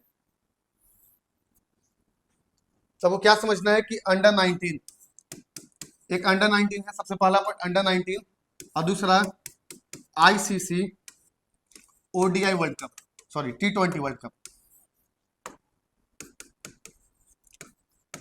यानी कि T20 फॉर्मेट में वर्ल्ड कप है अभी अंडर 19 का। तो कौन सा एडिशन, सेकेंड एडिशन। तो सेकेंड एडिशन का यानी दूसरा आईसीसी अंडर 19 महिला T20 वर्ल्ड कप कहां पर, मलेशिया में हुआ है। और इसमें समझिएगा, भारत ने दक्षिण अफ्रीका को 9 विकेट से हराकर अंडर 19 महिला T20 वर्ल्ड कप 2025 हासिल किया। ये लाइन मोस्ट इंपॉर्टेंट एग्जाम के लिए। तो the second edition of ICC under 19 women's T20 world cup 2025 has been held in Malaysia. सबसे पहले याद रखना है कि ICC under 19 T20 world cup कहां पर, मलेशिया में। ठीक है, कौन सा एडिशन, सेकेंड एडिशन, 18 जनवरी से 2025, 18 जनवरी से 2 फरवरी 2025। इंडिया जो है किसको हराया, साउथ अफ्रीका को हराया है। किसको हराया है, इंडिया ने साउथ अफ्रीका को हराया, कितना से, तो 9 विकेट से हरा करके वर्ल्ड कप ट्रॉफी जीता है। तो आपको पता है अंडर 19 T20 महिला वर्ल्ड कप 2025। अगला हमारा न्यूज है कि वनडे क्रिकेट में सबसे ज्यादा छक्का लगाने वाले दूसरे खिलाड़ी, तो यहां समझिएगा, रोहित शर्मा वनडे इतिहास में दूसरे सबसे अधिक सिक्स लगाने वाले बल्लेबाज बन गए हैं, जिन्होंने टोटल 332 सिक्स के साथ क्रिस गेल को पीछे छोड़ दिया है। यहाँ क्या बता रहे हैं कि रोहित शर्मा ओडीआई में सेकेंड नंबर पर है। तो यहाँ पर आगे फर्स्ट में कौन है, समझिएगा। तो यहाँ आपको बता रहे हैं कि रोहित शर्मा वनडे इतिहास में दूसरे सबसे अधिक सिक्स मारने वाले प्लेयर बन गए हैं, जिन्होंने 332 सिक्स का रिकॉर्ड किसका तोड़ा है? तो क्रिस गेल का। रोहित शर्मा ने T20 और वनडे और टेस्ट में कुल मिलाकर 624 सिक्स मारे हैं। तो रोहित शर्मा ने T20, ODI और टेस्ट में मिलाकर के 624 सिक्स मारे हैं। और पुरुषों के वनडे में सबसे अधिक छक्का जो है शाहिद अफरीदी 351। शाहिद अफरीदी जो है 351, कितना इनिंग में 369, वो खास नहीं है, ठीक है। Rohit Sharma 332, Chris Gayle third पर है, फिर आपका सनत जयसूर्या और एम एस धोनी पांचवें पर। तो आपको यहाँ पॉइंट क्या याद रखना है, जैसे आपको बताए थे कि सबसे तेज 14,000 रन बनाने वाले भारतीय तो विराट कोहली और सबसे पहले सचिन तेंदुलकर। तो यहाँ आपको हम ये बता रहे हैं कि रोहित शर्मा जो है ओडीआई में सबसे अधिक सिक्स मारने वाले सेकंड नंबर के खिलाड़ी बने हैं। फर्स्ट में है शाहिद अफरीदी 351 सिक्स के साथ, सेकंड में रोहित शर्मा, थर्ड में आपका क्रिस गेल, फोर्थ में सनत जयसूर्या और फिफ्थ में एम एस धोनी। तो आपसे पूछेगा कि रोहित शर्मा ने किसका रिकॉर्ड तोड़ करके सेकंड नंबर के सबसे ज्यादा छक्का मारने वाले बल्लेबाज बन गए हैं? तो आपको याद रखना क्रिस गेल का 332 छक्का का रिकॉर्ड तोड़ करके इन्होंने, जो रोहित शर्मा है, सेकंड नंबर के सबसे अधिक सिक्स मारने वाले खिलाड़ी बन गए हैं। ठीक है, यहां तक क्लियर है। अब आते हैं अगले न्यूज पर कि अगला क्या है।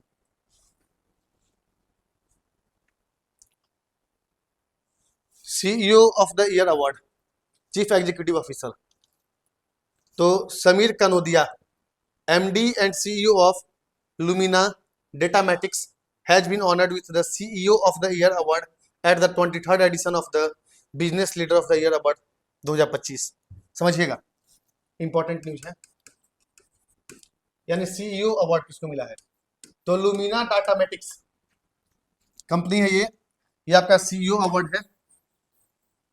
सीईओ अवार्ड यानी चीफ एग्जीक्यूटिव ऑफिसर जो अवार्ड है, ये इस साल किसको दिया गया है? तो लुमिना डाटामेटिक्स के, एक कंपनी का नाम है लुमिना डाटामेटिक्स, याद रखिएगा, लुमिना डाटामेटिक्स। तो लुमिना डाटामेटिक्स के एमडी सीईओ समीर कनोदिया, क्या नाम बता रहे हैं कि लुमिना डाटामेटिक्स के एमडी सीईओ समीर कानोदिया को business leader of the year award के 23वें संस्करण में वर्ष के सीईओ पुरस्कार दिया गया है। तो लुमिना डाटामेटिक्स के एमडी सीईओ समीर कनोदिया। अब आता है अगला न्यूज पर। अगला हमारा न्यूज है बीबीसी भारतीय महिला एथलीट ऑफ द ईयर। तो मनु भाकर ने बीबीसी भारतीय खेल में महिला का वर्ष का खिताब जीता है। तो मनु भाकर, आपको बताना है मनु भाकर किस स्पोर्ट से रिलेटेड है, किस इवेंट से रिलेटेड है मनु भाकर। तो मनु भाकर ने बीबीसी भारतीय खेल महिला का वर्ष का खिताब जीता है। और मनु भाकर ने 2024 में पेरिस ओलंपिक में 2 पदक जीते थे। ठीक है, ये आपको समझ में आ रहा है। तो आपको हम बता रहे हैं कि Manu Bhaker has won the BBC Indian sports women of the year title 2025। तो आपसे क्वेश्चन पूछा कि BBC Indian women of the year title किसको मिला है? तो मनु भाकर को। और आपको यहाँ पता कि मनु भाकर ने 2024 पेरिस ओलंपिक में 2 मेडल जीते थे। ठीक है, और आपको बताना है कि मनु भाकर का संबंध जो है किस खेल से है। अब आता है अगले न्यूज पर। अगला समझिएगा, BAFTA award, British academy film and television award, BAFTA award जिसको बोलते हैं। तो बाफ्टा अवार्ड यानी कि British academy film and television art award जो है, तो आपका 2025 में जो बाफ्टा अवार्ड है कौन सा एडिशन? 78 एडिशन। याद क्या रखना है, यहां समझिएगा। तो जो बाफ्टा अवार्ड फिल्म से रिलेटेड है, कौन सा edition? 78 edition. Best film Conclave, best director Brady Corbet Brutalist का, best actor Adrien Brody Brutalist, और best actress Mikey Madison Anora. आपको मैं पॉइंट क्या बताया, पॉइंट समझिए। फिल्म से रिलेटेड एक अवार्ड, मतलब फिल्म टेलीविजन से रिलेटेड अवार्ड है बाफ्टा अवार्ड। तो आपको सबसे पहले याद रखना है कि 2025 में जो बाफ्टा अवार्ड है ये कौन सा एडिशन? तो 78 edition. BAFTA award 78 edition. Best film Conclave, BAFTA का कौन सा edition? 78 edition. Best film Conclave. Director तो ब्रेडी कॉर्बेट, कौन सा फिल्म के हैं? The brutalist. एक्टर का नाम एड्रियन ब्रॉडी, कौन सा मूवी? ब्रूटलिस्ट। और एक्ट्रेस माइकी मेडिसिन एनोरा। तो आपको बस इतना याद रखना है, बाफ्टा अवार्ड 78 एडिशन 2025 में जो हुआ है 78 addition.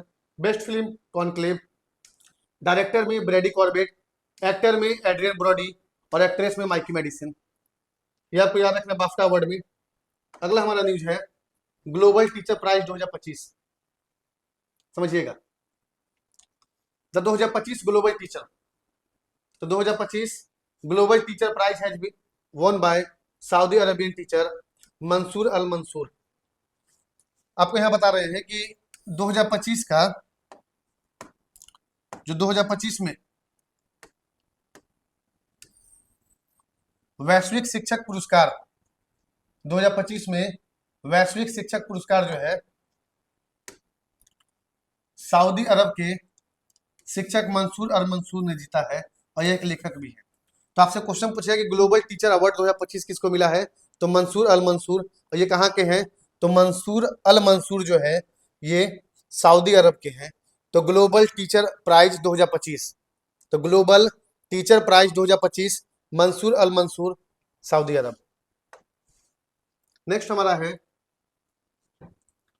Forward faster sustainability award 2025, यानी फॉरवर्ड फास्टर सस्टेनेबिलिटी अवार्ड 2025, यानी एनटीपीसी लिमिटेड को भारत के यूएन ग्लोबल कॉम्पैक्ट नेटवर्क द्वारा जल सहनशीलता श्रेणी में फॉरवर्ड फास्टर सस्टेनेबिलिटी अवार्ड 2025 से सम्मानित किया गया है।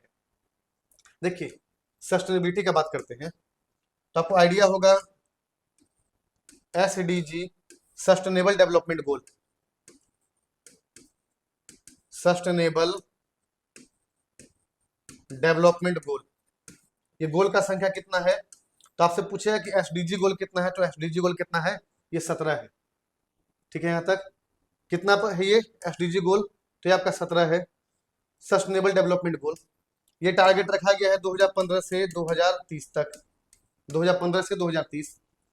तो NTPC limited has been awarded, तो आपको याद रखना कि फॉरवर्ड फास्टर सस्टेनेबिलिटी अवार्ड 2025 किसको मिला, कौन सा कंपनी को, तो फॉरवर्ड फास्टर सस्टेनेबिलिटी अवार्ड यानी NTPC national thermal power corporation limited has been awarded the forward faster sustainability award 2025 in the water resilience category. किस कैटेगरी में, वाटर रेजिलेंस कैटेगरी। तो एनटीपीसी लिमिटेड को भारत के यूएन ग्लोबल कॉम्पैक्ट नेटवर्क द्वारा जल सहनशीलता श्रेणी में वाटर रेजिलेंस कैटेगरी में अवार्ड मिला है। कौन सा अवार्ड, तो forward faster sustainability award. Next हमारा न्यूज है आईफा आउटस्टैंडिंग अचीवमेंट अवार्ड, यानी न्यूज कह रहा है कि international Indian film academy award 2025, यानी international Indian film academy award 2025 जो है ये अवार्ड किसको मिलने वाला है, तो आईफा अवार्ड आपको याद रखना है director, film director Rakesh Roshan. तो आपसे न्यूज कह रहा है कि आईफा अवार्ड 2025 आपको याद रखना है राकेश रोशन। तो फिल्म निर्माता राकेश रोशन को अंतर्राष्ट्रीय भारतीय फिल्म एकेडमी अवार्ड 2025 से सम्मानित किया जाएगा। तो आपसे क्वेश्चन क्या बनेगा कि 2025 में आईफा अवार्ड से किसे सम्मानित किया जाएगा, तो आपको बताना है आंसर राकेश रोशन। अब आते हैं अगले न्यूज पर। अगला हमारा न्यूज है the first black women to win Mrs World 2025। यहां आप समझिएगा, यहां बोला जा रहा है मिसेज वर्ल्ड, आपको कंफ्यूज नहीं करना है, मिस वर्ल्ड और मिसेज वर्ल्ड में अंतर है। तो आपको याद रखना है कि 2025 में मिसेज वर्ल्ड का खिताब किससे मिला है, तो आपके सामने नाम है सेहगो गैले। तो सेहगो गैले जो कि साउथ अफ्रीका के हैं, कहाँ के हैं ये, साउथ अफ्रीका के। तो सेहगो गैले जो है ये मिसेज वर्ल्ड 2025 का खिताब जीते हैं और ये पहली अश्वेत महिला है। तो आपसे क्वेश्चन क्या पूछेगा कि 2025 में मिसेज वर्ल्ड का खिताब कौन जीता है, तो आपको नाम बताना है सेहगो गैले, कहाँ के हैं, साउथ अफ्रीका के, और ये पहली अश्वेत महिला है। यहां तक क्लियर है। अब आते हैं अगले न्यूज पर। अगला हमारा न्यूज है golden peacock CSR award. CSR का मतलब क्या होता है समझिए। अगर हम सीएसआर का बात करते हैं तो सीएसआर का मतलब है कॉर्पोरेट सोशल रिस्पॉन्सिबिलिटी। सीएसआर का मतलब क्या होता है, तो सीएसआर का मतलब है कॉर्पोरेट सोशल रिस्पॉन्सिबिलिटी। तो यहां आपसे क्या कह रहा है कि कोल इंडिया लिमिटेड यानी सीआईएल, समझिएगा, कोल इंडिया लिमिटेड सीआईएल तो मुंबई में आयोजित 19वें अंतर्राष्ट्रीय सीएसआर सम्मेलन में 2024 का गोल्डन पीकॉक सीएसआर अवार्ड प्रदान किया गया। तो आपसे सबसे पहले क्वेश्चन ये पूछेगा कि कोल इंडिया लिमिटेड, समझिए, तो आपको यहाँ पर ये बताना है कि जो कोल इंडिया लिमिटेड है, इस कंपनी के अभी एमडी सीईओ कौन है। आपके सामने क्वेश्चन क्या पूछे हैं कि कोल इंडिया लिमिटेड, इसका अभी वर्तमान में एमडी सीईओ कौन है। और यहाँ से न्यूज क्या कर रहा है कि गोल्डन पीकॉक सीएसआर अवार्ड 2024। तो आपको समझना है कि सीएसआर अवार्ड, सीएसआर का मतलब है कॉर्पोरेट सोशल रिस्पॉन्सिबिलिटी। तो गोल्डन पीकॉक सीएसआर अवार्ड किसको मिला है, कोल इंडिया लिमिटेड को। कौन सा एडिशन, 19वां एडिशन, और कहाँ पर हुआ था, तो मुंबई में। आपको एडिशन याद रखना है, सबसे पहला 19वां एडिशन कहाँ पर, तो मुंबई में। और किसे मिला है, तो कोल इंडिया लिमिटेड को। ये कौन सा अवार्ड है, तो सीएसआर गोल्डन पीकॉक अवार्ड। अब आते हैं अगले न्यूज पर। अगला हमारा न्यूज है, मोहम्मद इमरान खान मेवाती को शिक्षक पुरस्कार 2025 के लिए चुना गया। तो राजस्थान के शिक्षक मोहम्मद इमरान खान मेवाती को GEMS education global teacher prize 2025 के लिए चुना गया। इससे पहले भी आपको नाम बताए थे कि ग्लोबल टीचर अवार्ड मिला था, और यहाँ भी आपको बता रहे हैं कि मोहम्मद इमरान खान मेवाती को शिक्षक पुरस्कार 2025 के लिए चुना गया है। तो आपसे क्वेश्चन क्या पूछेगा, ये आपको न्यूज याद रखना है कि Rajasthan teacher Mohammad Imran Khan Mewati has been selected for GEMS education global teacher prize 2025। तो आपको याद रखना है कि GEMS education global teacher prize, GEMS education global teacher prize, GEMS education global teacher prize 2025 ये किसे दिया गया है, तो इसलिए चुना गया। देखिए यहाँ दिया नहीं गया है, यहाँ बताया जा रहा है चुना गया है, यानी कि नॉमिनेट किया गया है। देखिए विनर और नॉमिनेट में अंतर है। यहाँ आपको बता रहे हैं कि Mohammad Imran Khan Mewati selected for the teacher prize.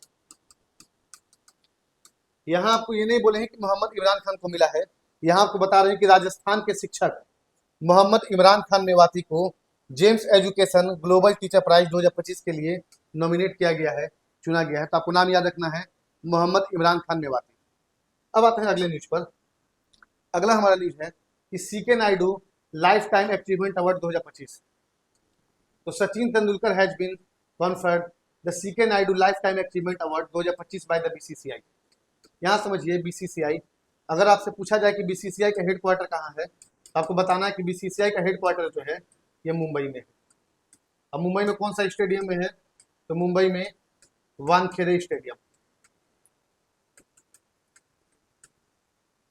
अब यहाँ आपसे बोला जाए कि CK Nayudu life time achievement award 2025 exam के लिए मोस्ट इंपॉर्टेंट क्वेश्चन। तो आपसे क्वेश्चन ये पूछेगा कि CK Nayudu life time achievement award 2025 किसे दिया गया है, तो सचिन तेंदुलकर को बीसीसीआई के द्वारा CK Nayudu life time achievement award 2025 से सम्मानित किया गया है। ये आपका न्यूज हुआ कि CK Nayudu life time achievement award 2025 किसे दिया गया है, तो सचिन तेंदुलकर को। नेक्स्ट हमारा न्यूज है कि Times higher education world reputation ranking 2025 में भारत का सर्वश्रेष्ठ विश्वविद्यालय आईआईएससी बेंगलोर। यहां समझिएगा, ये आपका है आईआईएससी बेंगलोर, यानी Times higher education world reputation ranking 2025 के अनुसार आईआईएससी बेंगलोर जो है ये भारत का सर्वश्रेष्ठ विद्यालय बना है। तो आपसे क्वेश्चन में बनता है, क्वेश्चन सिंपल सा आपसे पूछेगा कि, तो आपसे क्वेश्चन क्या बनेगा कि Times higher education world reputation ranking 2025 के अनुसार भारत का सर्वश्रेष्ठ संस्थान कौन सा है, तो आईआईएससी बेंगलोर, यानी Indian institute of science Bangalore जो है इसको टॉप रैंकिंग मिला है Times higher education reputation ranking 2025 के अनुसार।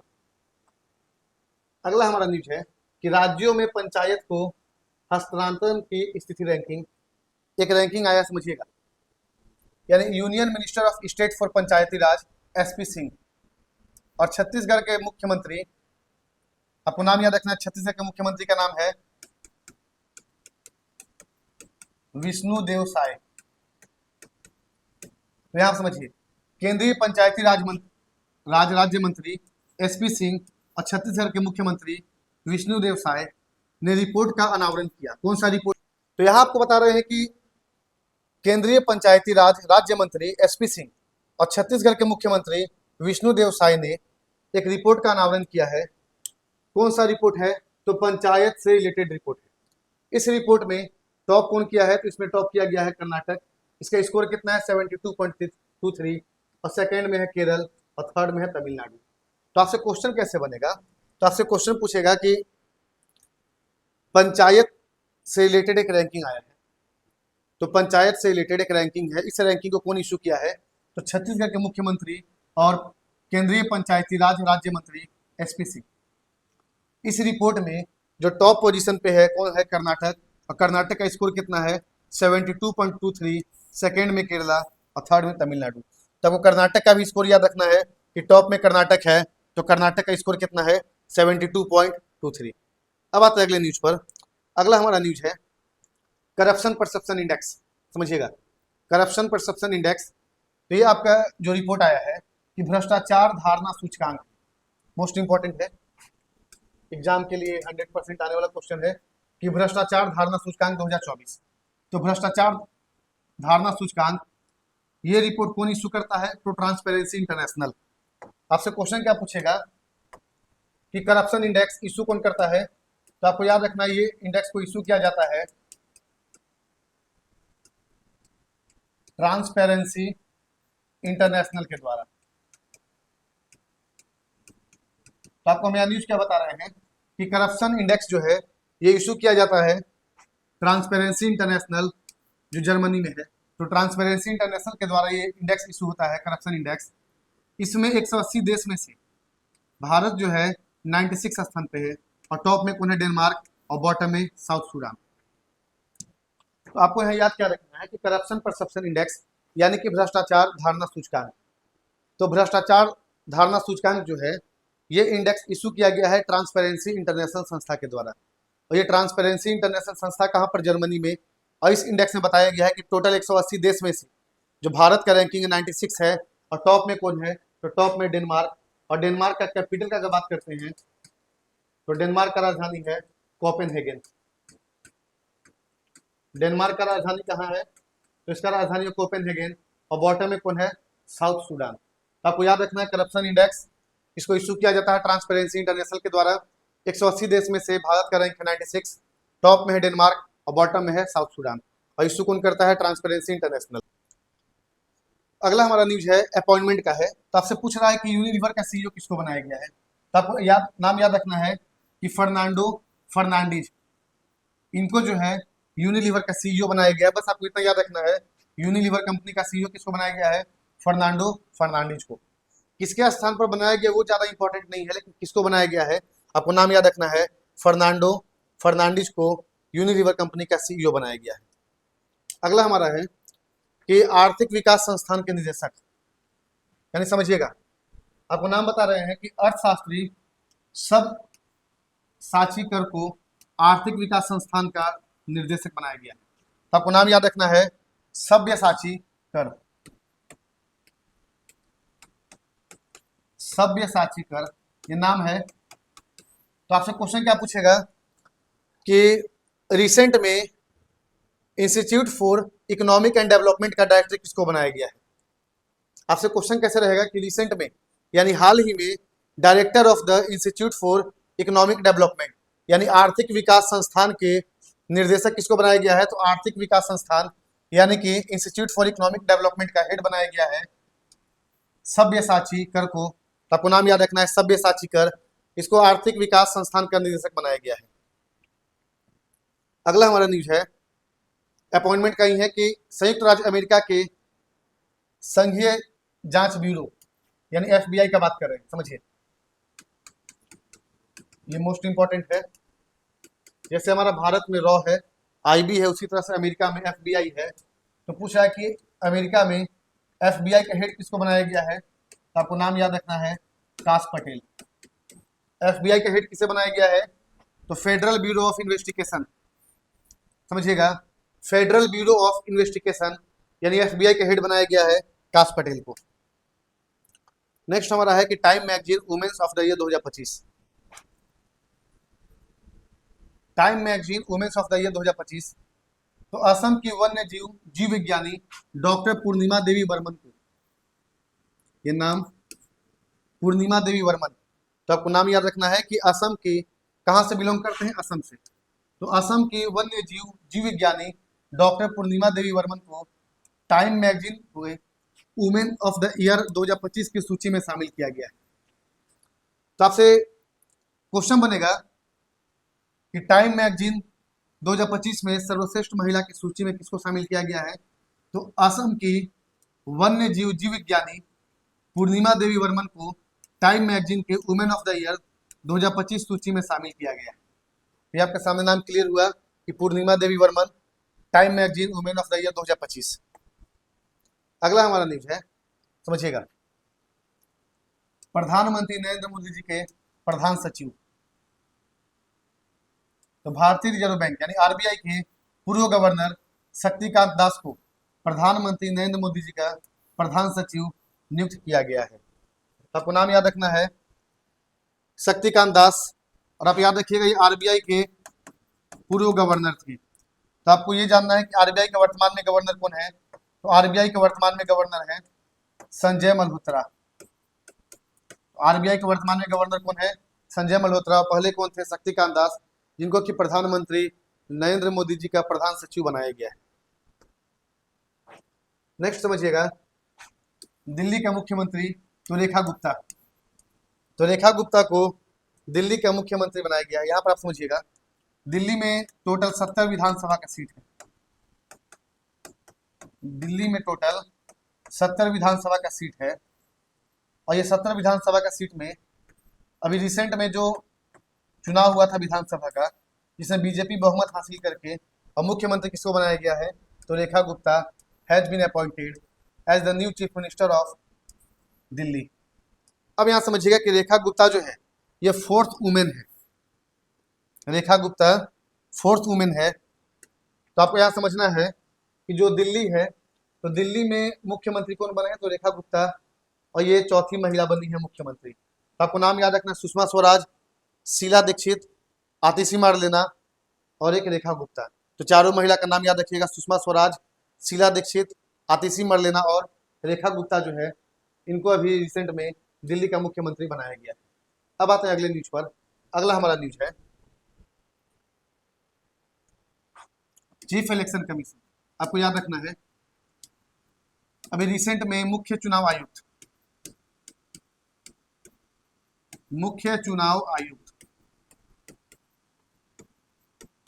तो अभी रिसेंट में 26 नंबर का मुख्य चुनाव आयुक्त बनाया गया है। और किसको बनाया गया है, तो ज्ञानेश कुमार को। किसके स्थान पर, राजीव कुमार के स्थान पर। समझिए, तो भारत के मुख्य चुनाव आयुक्त जो है ये किसको बनाया गया है, तो ज्ञानेश कुमार को। किसके स्थान पर, राजीव कुमार के स्थान पर। कौन से नंबर के हैं, तो 26वें नंबर के हैं। नेक्स्ट हमारा है MD and CEO of SBI card. तो SBI card and payment services ने सलीला पांडे को एमडी सीईओ बनाया है। तो आपका अपॉइंटमेंट याद रखना है, एसबीआई कार्ड और पेमेंट के एमडी सीईओ। तो आपको नाम याद रखिएगा, सलीला पांडे। तो सलीला पांडे को MD CEO of SBI card. Next है तुलसी गबार्ड को आधिकारिक तौर पर अमेरिका के राष्ट्रीय खुफिया निदेशक के रूप में चुना गया है। तो Tulsi Gabbard has been officially sworn in as director of national intelligence. कहाँ का, तो अमेरिका का। तो Tulsi Gabbard has been officially selected as the US director of national intelligence. अभी आपको पता है अमेरिका में ही एफबीआई का आपको नाम पता है, काश पटेल, कि एफबीआई के हेड किसको चुना गया है, ये काश पटेल को चुना गया है।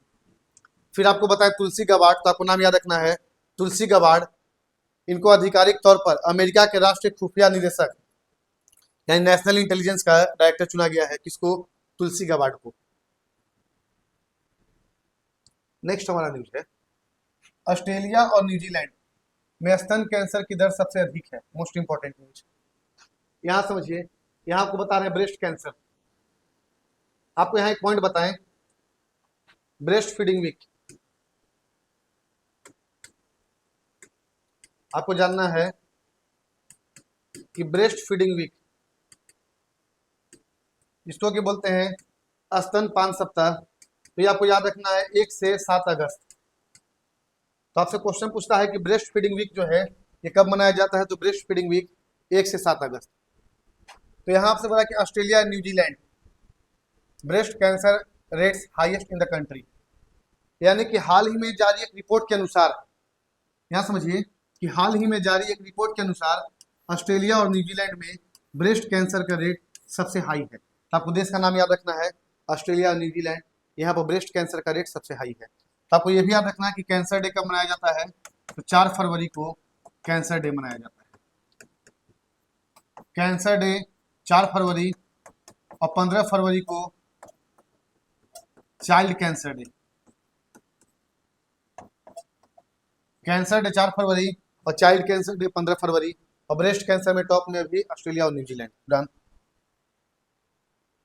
अब आगे समझिएगा, अगला हमारा है कि सियोल लीडरशिप समिट 2025 के पहले संस्करण का उद्घाटन।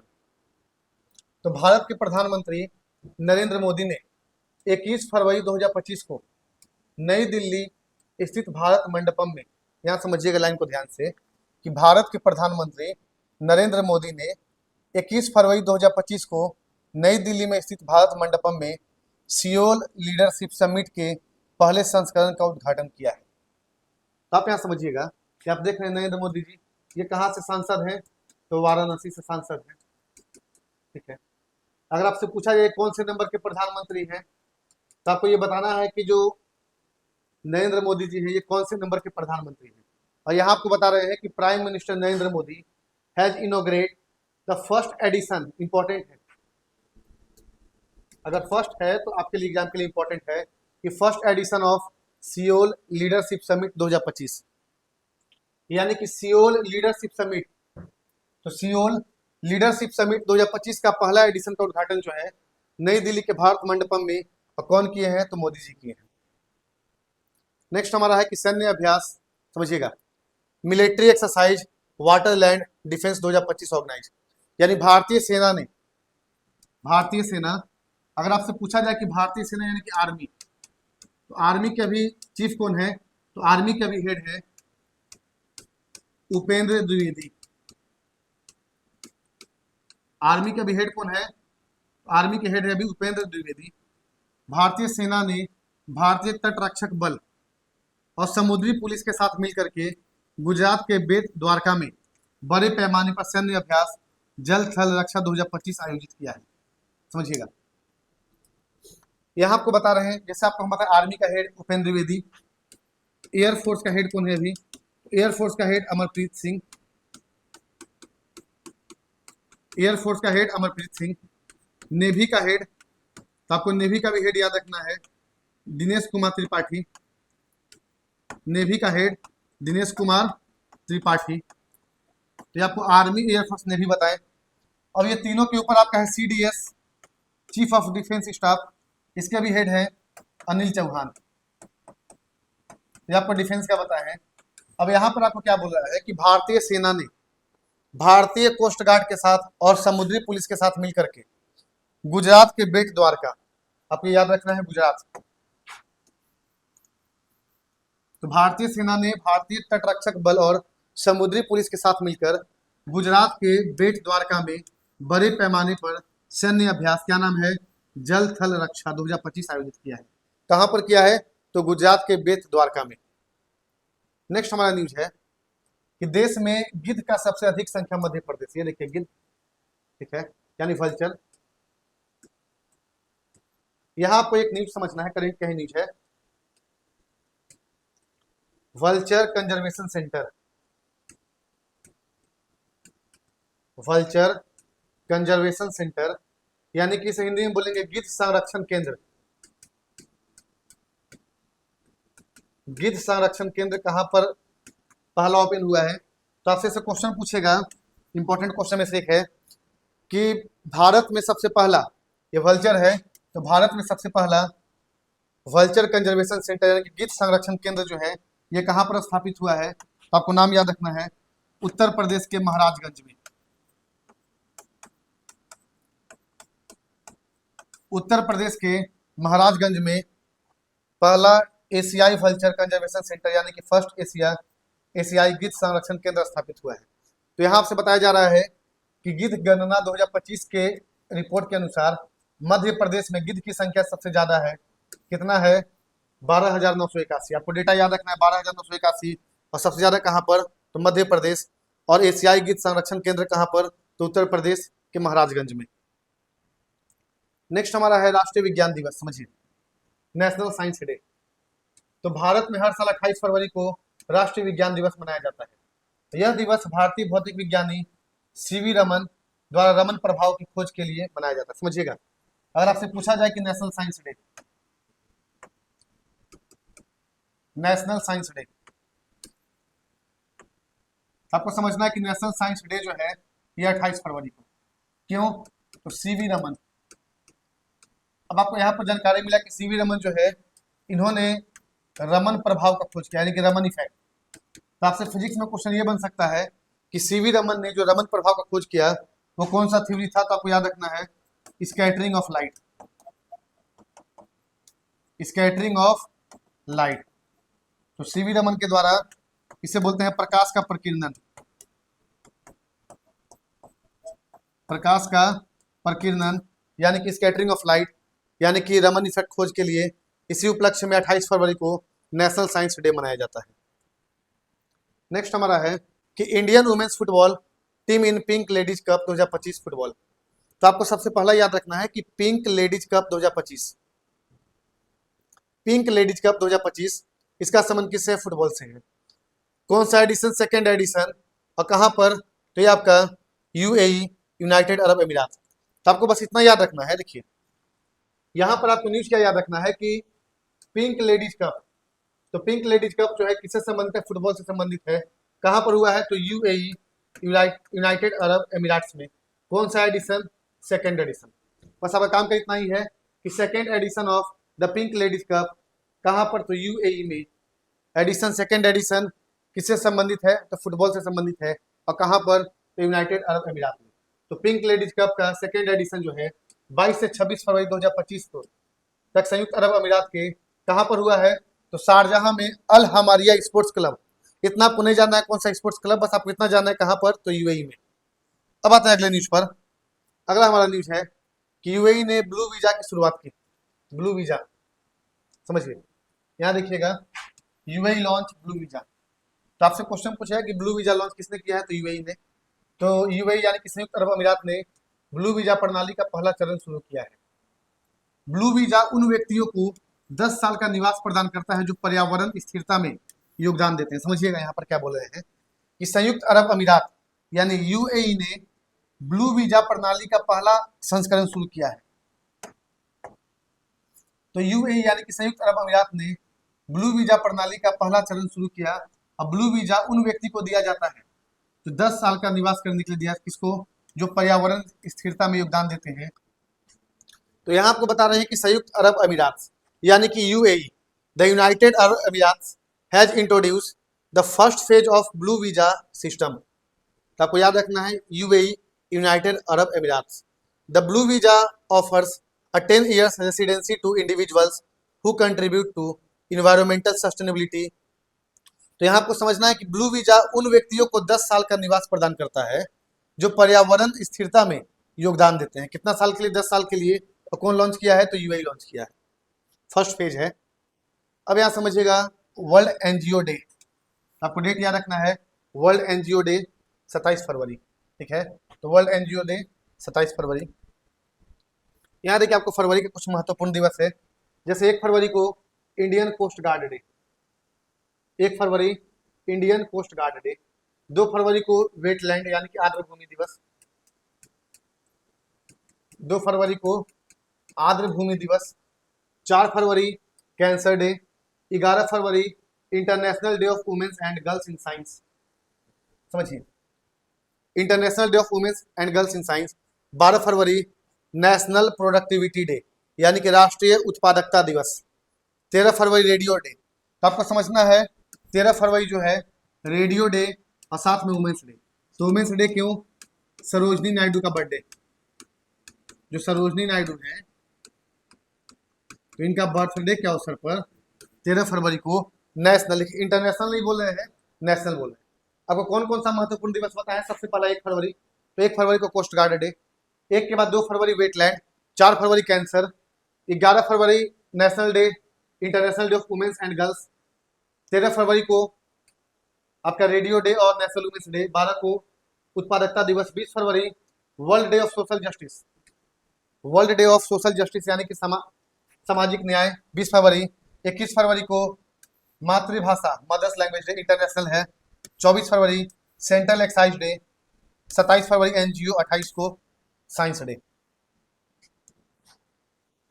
तो आपको ये महत्वपूर्ण दिवस बताएं फरवरी का, 1 फरवरी कोस्ट गार्ड, 2 फरवरी को आर्द्र भूमि दिवस, 4 फरवरी कैंसर, 11 फरवरी को international day of women's and girls, 12 फरवरी उत्पादकता दिवस, 13 फरवरी को रेडियो डे और नेशनल वुमेन्स, इंटरनेशनल नहीं है, इंटरनेशनल आपका 8 मार्च को है, नेशनल आपका 13 फरवरी को है, सरोजनी नायडू का बर्थडे, 20 फरवरी को सोशल जस्टिस, 21 को मदर्स लैंग्वेज डे, 24 फरवरी सेंट्रल एक्साइज और 27 को एनजीओ, 28 को नेशनल साइंस डे। नेक्स्ट हमारा न्यूज है, Indian scientist prepare first detail geological map of moon south pole. यहां समझिएगा, जैसे जब यहाँ साउथ पोल का बात करें तो आपको आइडिया लग गया होगा चंद्रयान 3 का बात कर रहे हैं। चंद्रयान 3 को 14 जुलाई 2023 को लॉन्च किया गया और ये 23 अगस्त 2023 को 23 अगस्त 2023 को कहां पर पहुंचा? तो ये मून के साउथ पोल पर पहुंचा। कहां पर पहुंचा था? मून के साउथ पोल पर। हाउस पोल पॉइंट का नाम है, जहां पहुंचा था उतरा था शिव शक्ति पॉइंट। क्या नाम है इसका? शिव शक्ति पॉइंट। तो आपको बता रहे हैं चंद्रयान 3 और कौन सा रॉकेट से लॉन्च किया गया? तो LVM-3M4। तो आपको नाम याद रखना रॉकेट का, LVM-3M4 इसरो के द्वारा लॉन्च किया गया था। तो भारतीय वैज्ञानिकों ने चंद्रमा के दक्षिणी ध्रुव पर का पहला विस्तृत भूवैज्ञानिक मैप चित्र तैयार किया है। तो आपको ये बता रहे हैं कि Indian scientist prepare first detail geological map of moon south pole. ठीक है, चंद्रयान 3 मिशन आपको बताएं, चंद्रयान 3 मिशन जो है कब गया था, कहां पहुंचा था, इसलिए 23 अगस्त को नेशनल स्पेस डे मनाया जाता है। नेक्स्ट आपका है Odissi dancer Mayadhar Raut pass away, यानी इनका भी हाल में निधन हो गया है। तो Mayadhar Raut pass away on 22 फरवरी 2025। बस आपको इतना जानना है कि मायाधर राउत का संबंध कौन सा क्लासिकल डांस से है? तो ओडिसी क्लासिकल डांस से। Odissi classical dance, Mayadhar Raut Odissi classical dance. Next आपके सामने है one man office digital platform. One man office digital platform, ये आप समझिएगा LIC। अगर हम LIC का स्थापना की बात करते हैं तो अधिनियम 1956। अधिनियम कब का? 1956, समझिएगा। तो यहाँ आपको बता रहे हैं कि भारतीय जीवन बीमा निगम यानी LIC ने वन मैन ऑफिस लॉन्च किया है। वन मैन ऑफिस एक डिजिटल प्लेटफॉर्म है, समझिए। यहाँ क्या बता रहे हैं कि LIC ने, आपसे क्वेश्चन क्या पूछेगा कि one man office digital platform कौन लॉन्च किया है? तो आपसे क्वेश्चन कैसे रहेगा? One man office digital platform. तो आपको याद रखना है कि one man office digital platform कौन लॉन्च किया है? तो LIC। तो आपको यहाँ क्या बता रहे हैं कि one man office digital platform जो है LIC ने लॉन्च किया है।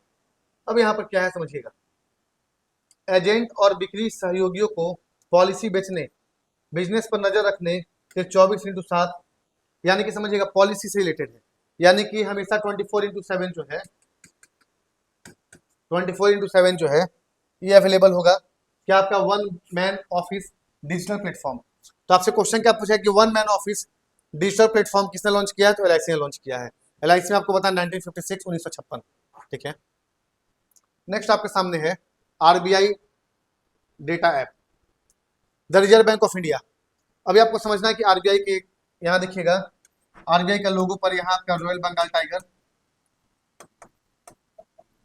लोगो पर क्या है? Royal Bengal tiger. तो ये क्या चीज का पेड़ है? तो पाम ट्री यानी कि तार का पेड़। RBI के गवर्नर संजय मल्होत्रा, RBI के गवर्नर संजय मल्होत्रा। अब यहाँ क्या कह रहा है? The reserve bank of India यानी RBI has launch a new mobile application RBI data. यहाँ से आपको समझ में आ रहा है आरबीआई डेटा आरबीआई के द्वारा लॉन्च किया गया है। अब यहाँ काम का न्यूज ये है कि RBI data provide easy access to macro economic and financial data related to Indian economy.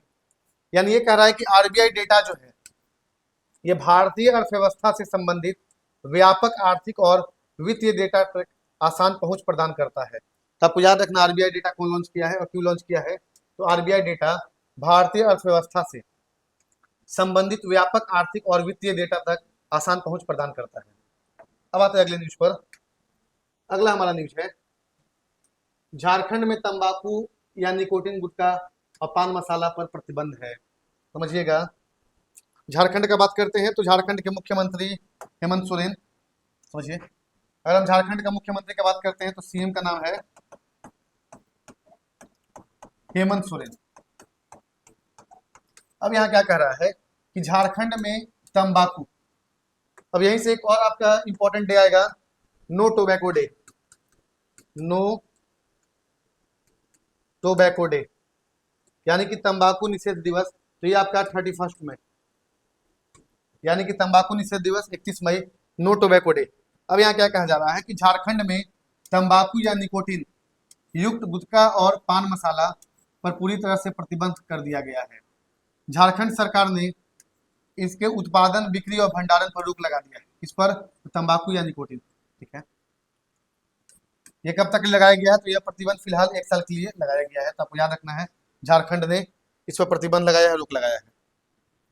अगला हमारा न्यूज है मित्रा प्लेटफॉर्म तो securities and exchange Board of India, इसके अभी हेड कौन है? अगर हम सेबी का बात करते हैं तो सेबी के अभी वर्तमान में हेड है तुहिन कांत पांडे। तो यहाँ क्या बता रहे हैं कि सेबी के वर्तमान में हेड कौन है? तो सेबी के हेड है तुहिन कांत पांडे। अगर आपसे क्वेश्चन पूछा जाए कि सेबी की पहली महिला हेड कौन थी, सेबी की पहली महिला हेड, तो आपको नाम याद रखना है माधवीपुरी बुच। माधवीपुरी बुच, तो सेबी की पहली महिला हेड माधवीपुरी बुच और वर्तमान में हेड कौन है? तुहिन कांत पांडे। तो यहाँ से क्या कह रहा है कि the Securities Exchange Board of India has launch a new platform Mitra. तो आपको मित्रा का फुल फॉर्म जानना है, समझिएगा, mutual fund investment tracking and retrieval assistant. तो this platform assist investor in tracking and retrieving unclaim और डोरमेंट म्यूचुअल फंड फोलियोज। समझिए, most important news है ये आपके एग्जाम के लिए आने वाला न्यूज है। यहाँ क्या कह रहा है कि सेबी, अब सेबी के बारे में जानते हो कि सेबी का स्थापना हुआ था 1988 में, लेकिन इसको एक्ट बना करके 1992 में इसको लीगल बॉडी बना दिया गया।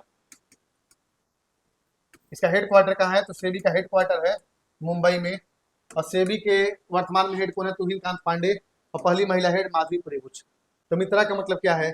एम का मतलब म्यूचुअल फंड, आई का मतलब इन्वेस्टमेंट, टी का मतलब ट्रेसिंग और आर का मतलब रिट्रीवल, ए से असिस्टेंट। तो आपसे क्वेश्चन क्या पूछा है कि सेबी के द्वारा भी रिसेंट में मित्रा प्लेटफॉर्म को लॉन्च किया गया है, तो मित्रा में टी का मतलब क्या है या आई का मतलब क्या है या एम का मतलब क्या है, कुछ भी पूछ सकता है आपसे। तो आपको याद रखना है सेबी ने लॉन्च किया है मित्रा प्लेटफॉर्म को, तो mutual fund investment tracing and retrieval assistant. तो आपको याद रखना है मित्रा का फुल फॉर्म लॉन्च कौन किया है? सेबी किया है। नेक्स्ट हमारा है कि मणिपुर के मुख्यमंत्री एन बीरेन सिंह ने इस्तीफा दे दिया, इसी कारण से मणिपुर में राष्ट्रपति शासन। और आपको याद रखना है कि भारतीय संविधान के आर्टिकल 356 में राष्ट्रपति शासन का उल्लेख है। अब यहां समझिएगा, मवेशी की नस्ल सुधारने के लिए लिंग भेद प्रयोगशाला, ठीक है, gender differentiation laboratory to improve cattle breed. यानी हरियाणा के मुख्यमंत्री नायब सिंह सैनी ने कहां पर? तो हिसार में शुक्राणु उत्पादन केंद्र में सेक्स आधारित प्रयोगशाला स्थापित करने की मंजूरी दी है। यानी हरियाणा चीफ मिनिस्टर नायब सिंह सैनी। तो आपको याद रखना है कि हरियाणा के मुख्यमंत्री कौन? तो हरियाणा के मुख्यमंत्री Nayab Singh Saini has approved the setting up a sex based laboratory at the sperm production centre in Hisar. तो आपसे क्वेश्चन पूछा है कि मवेशी की नस्ल सुधारने के लिए लिंग भेद प्रयोगशाला यानी जेंडर डिफरेंशिएशन लेबोरेटरी कहाँ शुरू हुआ है? तो हरियाणा के हिसार में। और कौन शुरू किया है? तो हरियाणा के मुख्यमंत्री नायाब सिंह सैनी। अब आगे समझिएगा, जोमेटो ने तो नाम बदल दिया, क्या नाम रखा है? इटर्नल। यहाँ समझिए, जो जोमेटो है जहाँ से खाना ऑर्डर करते हैं, तो जोमेटो अपना नाम क्या चेंज किया है? तो इटर्नल। तो आपको नाम याद रखना है, जोमेटो का नाम eternal. First world pickle ball league, ये समझिएगा इंपॉर्टेंट है, पहला एडिशन है, पहला एडिशन है, प्रथम है, फर्स्ट है। तो फर्स्ट वर्ल्ड पिकल बॉल, तो बोलिएगा सर पिकल बॉल क्या है? तो आपको बता दें कि पिकल बॉल एक पैडल गेम है। इसमें कौन कौन सा गेम शामिल है? तो टेनिस, बैडमिंटन और पिंग पोंग गेम है। तो आपको समझना है टेनिस, बैडमिंटन और पिंग पोंग। टेनिस, बैडमिंटन और पिंग पोंग, ये आपका कहलाता है पिकल बॉल। तो पहला पिकल बॉल। तो पिकल बॉल एक पैडल गेम है जिसमें कौन कौन सा गेम है? तो टेनिस, बैडमिंटन और पिंग पोंग। यह एक ऐसा खेल है जिसमें सभी उम्र और कौशल स्तर के लोग खेल सकते हैं। यहाँ पर कोई एज का बाध्यता नहीं है। आपको ये सारा पॉइंट इसीलिए बता रहे हैं क्योंकि स्टेटमेंट वाला जब क्वेश्चन पूछता है ना, तो आपसे क्वेश्चन क्या पूछेगा कि निम्न में से कौन सा, यानी which of the following statement is false या true about pickleball league, यानी निम्न में से कौन सा कथन जो है पिकल बॉल लीग के बारे में गलत है या सही है। तो आपको सबसे पहले बताएं कि पिकल बॉल एक पैडल गेम है जिसमें कि टेनिस, बैडमिंटन और पिंग पोंग शामिल है। इसमें एज का कोई प्रतिबंध नहीं है। तो वर्ल्ड पिकल बॉल लीग 2025 में बेंगलोर ने किसको हराया है फाइनल में? पुणे पर कितना से 3-1 से जीत दर्ज किया है। होस्ट कहां पर है? तो मुंबई में। तो यहाँ को क्या क्या पॉइंट बताए समझिए। यहाँ आपको जानना है first world pickle ball league. तो पिकल बॉल एक पैडल गेम है जिसमें कि आपका एलिमेंट क्या क्या है? टेनिस, बैडमिंटन और पिंग पोंग। इसमें कोई एज का रिस्ट्रिक्शन नहीं है। ये आपका वर्ल्ड पिकल बॉल लीग 2025 जो है, इसमें कौन जीता है? तो बेंगलोर जीता है। और फाइनल में किसको हराया है? पुणे को। कितना से? 3-1 से। और फाइनल में होस्ट कहाँ पर हुआ है? तो मुंबई में। तो आपको यहाँ पर याद रखना है क्या क्या पॉइंट बताएं पिकल बॉल में, इवेंट बताएं, एज का रिस्ट्रिक्शन नहीं है, फाइनल में बेंगलोर जीता है, पुणे को हराया है 3-1 से, और कहाँ पर हुआ है? तो मुंबई में हुआ है। तो ये आपको फरवरी 2025 के जितना भी महत्वपूर्ण न्यूज था, यानी कि एग्जाम पॉइंट ऑफ व्यू से फरवरी 2025 में जो भी हमारा महत्वपूर्ण न्यूज था उसको कवर किया गया है। अब अगले वीडियो में मिलेंगे और अगले वीडियो में इसी मंथ यानी कि फरवरी 2025 का सभी महत्वपूर्ण एमसीक्यू के साथ अब मिलते हैं अगले वीडियो में। तब तक के लिए थैंक यू, धन्यवाद।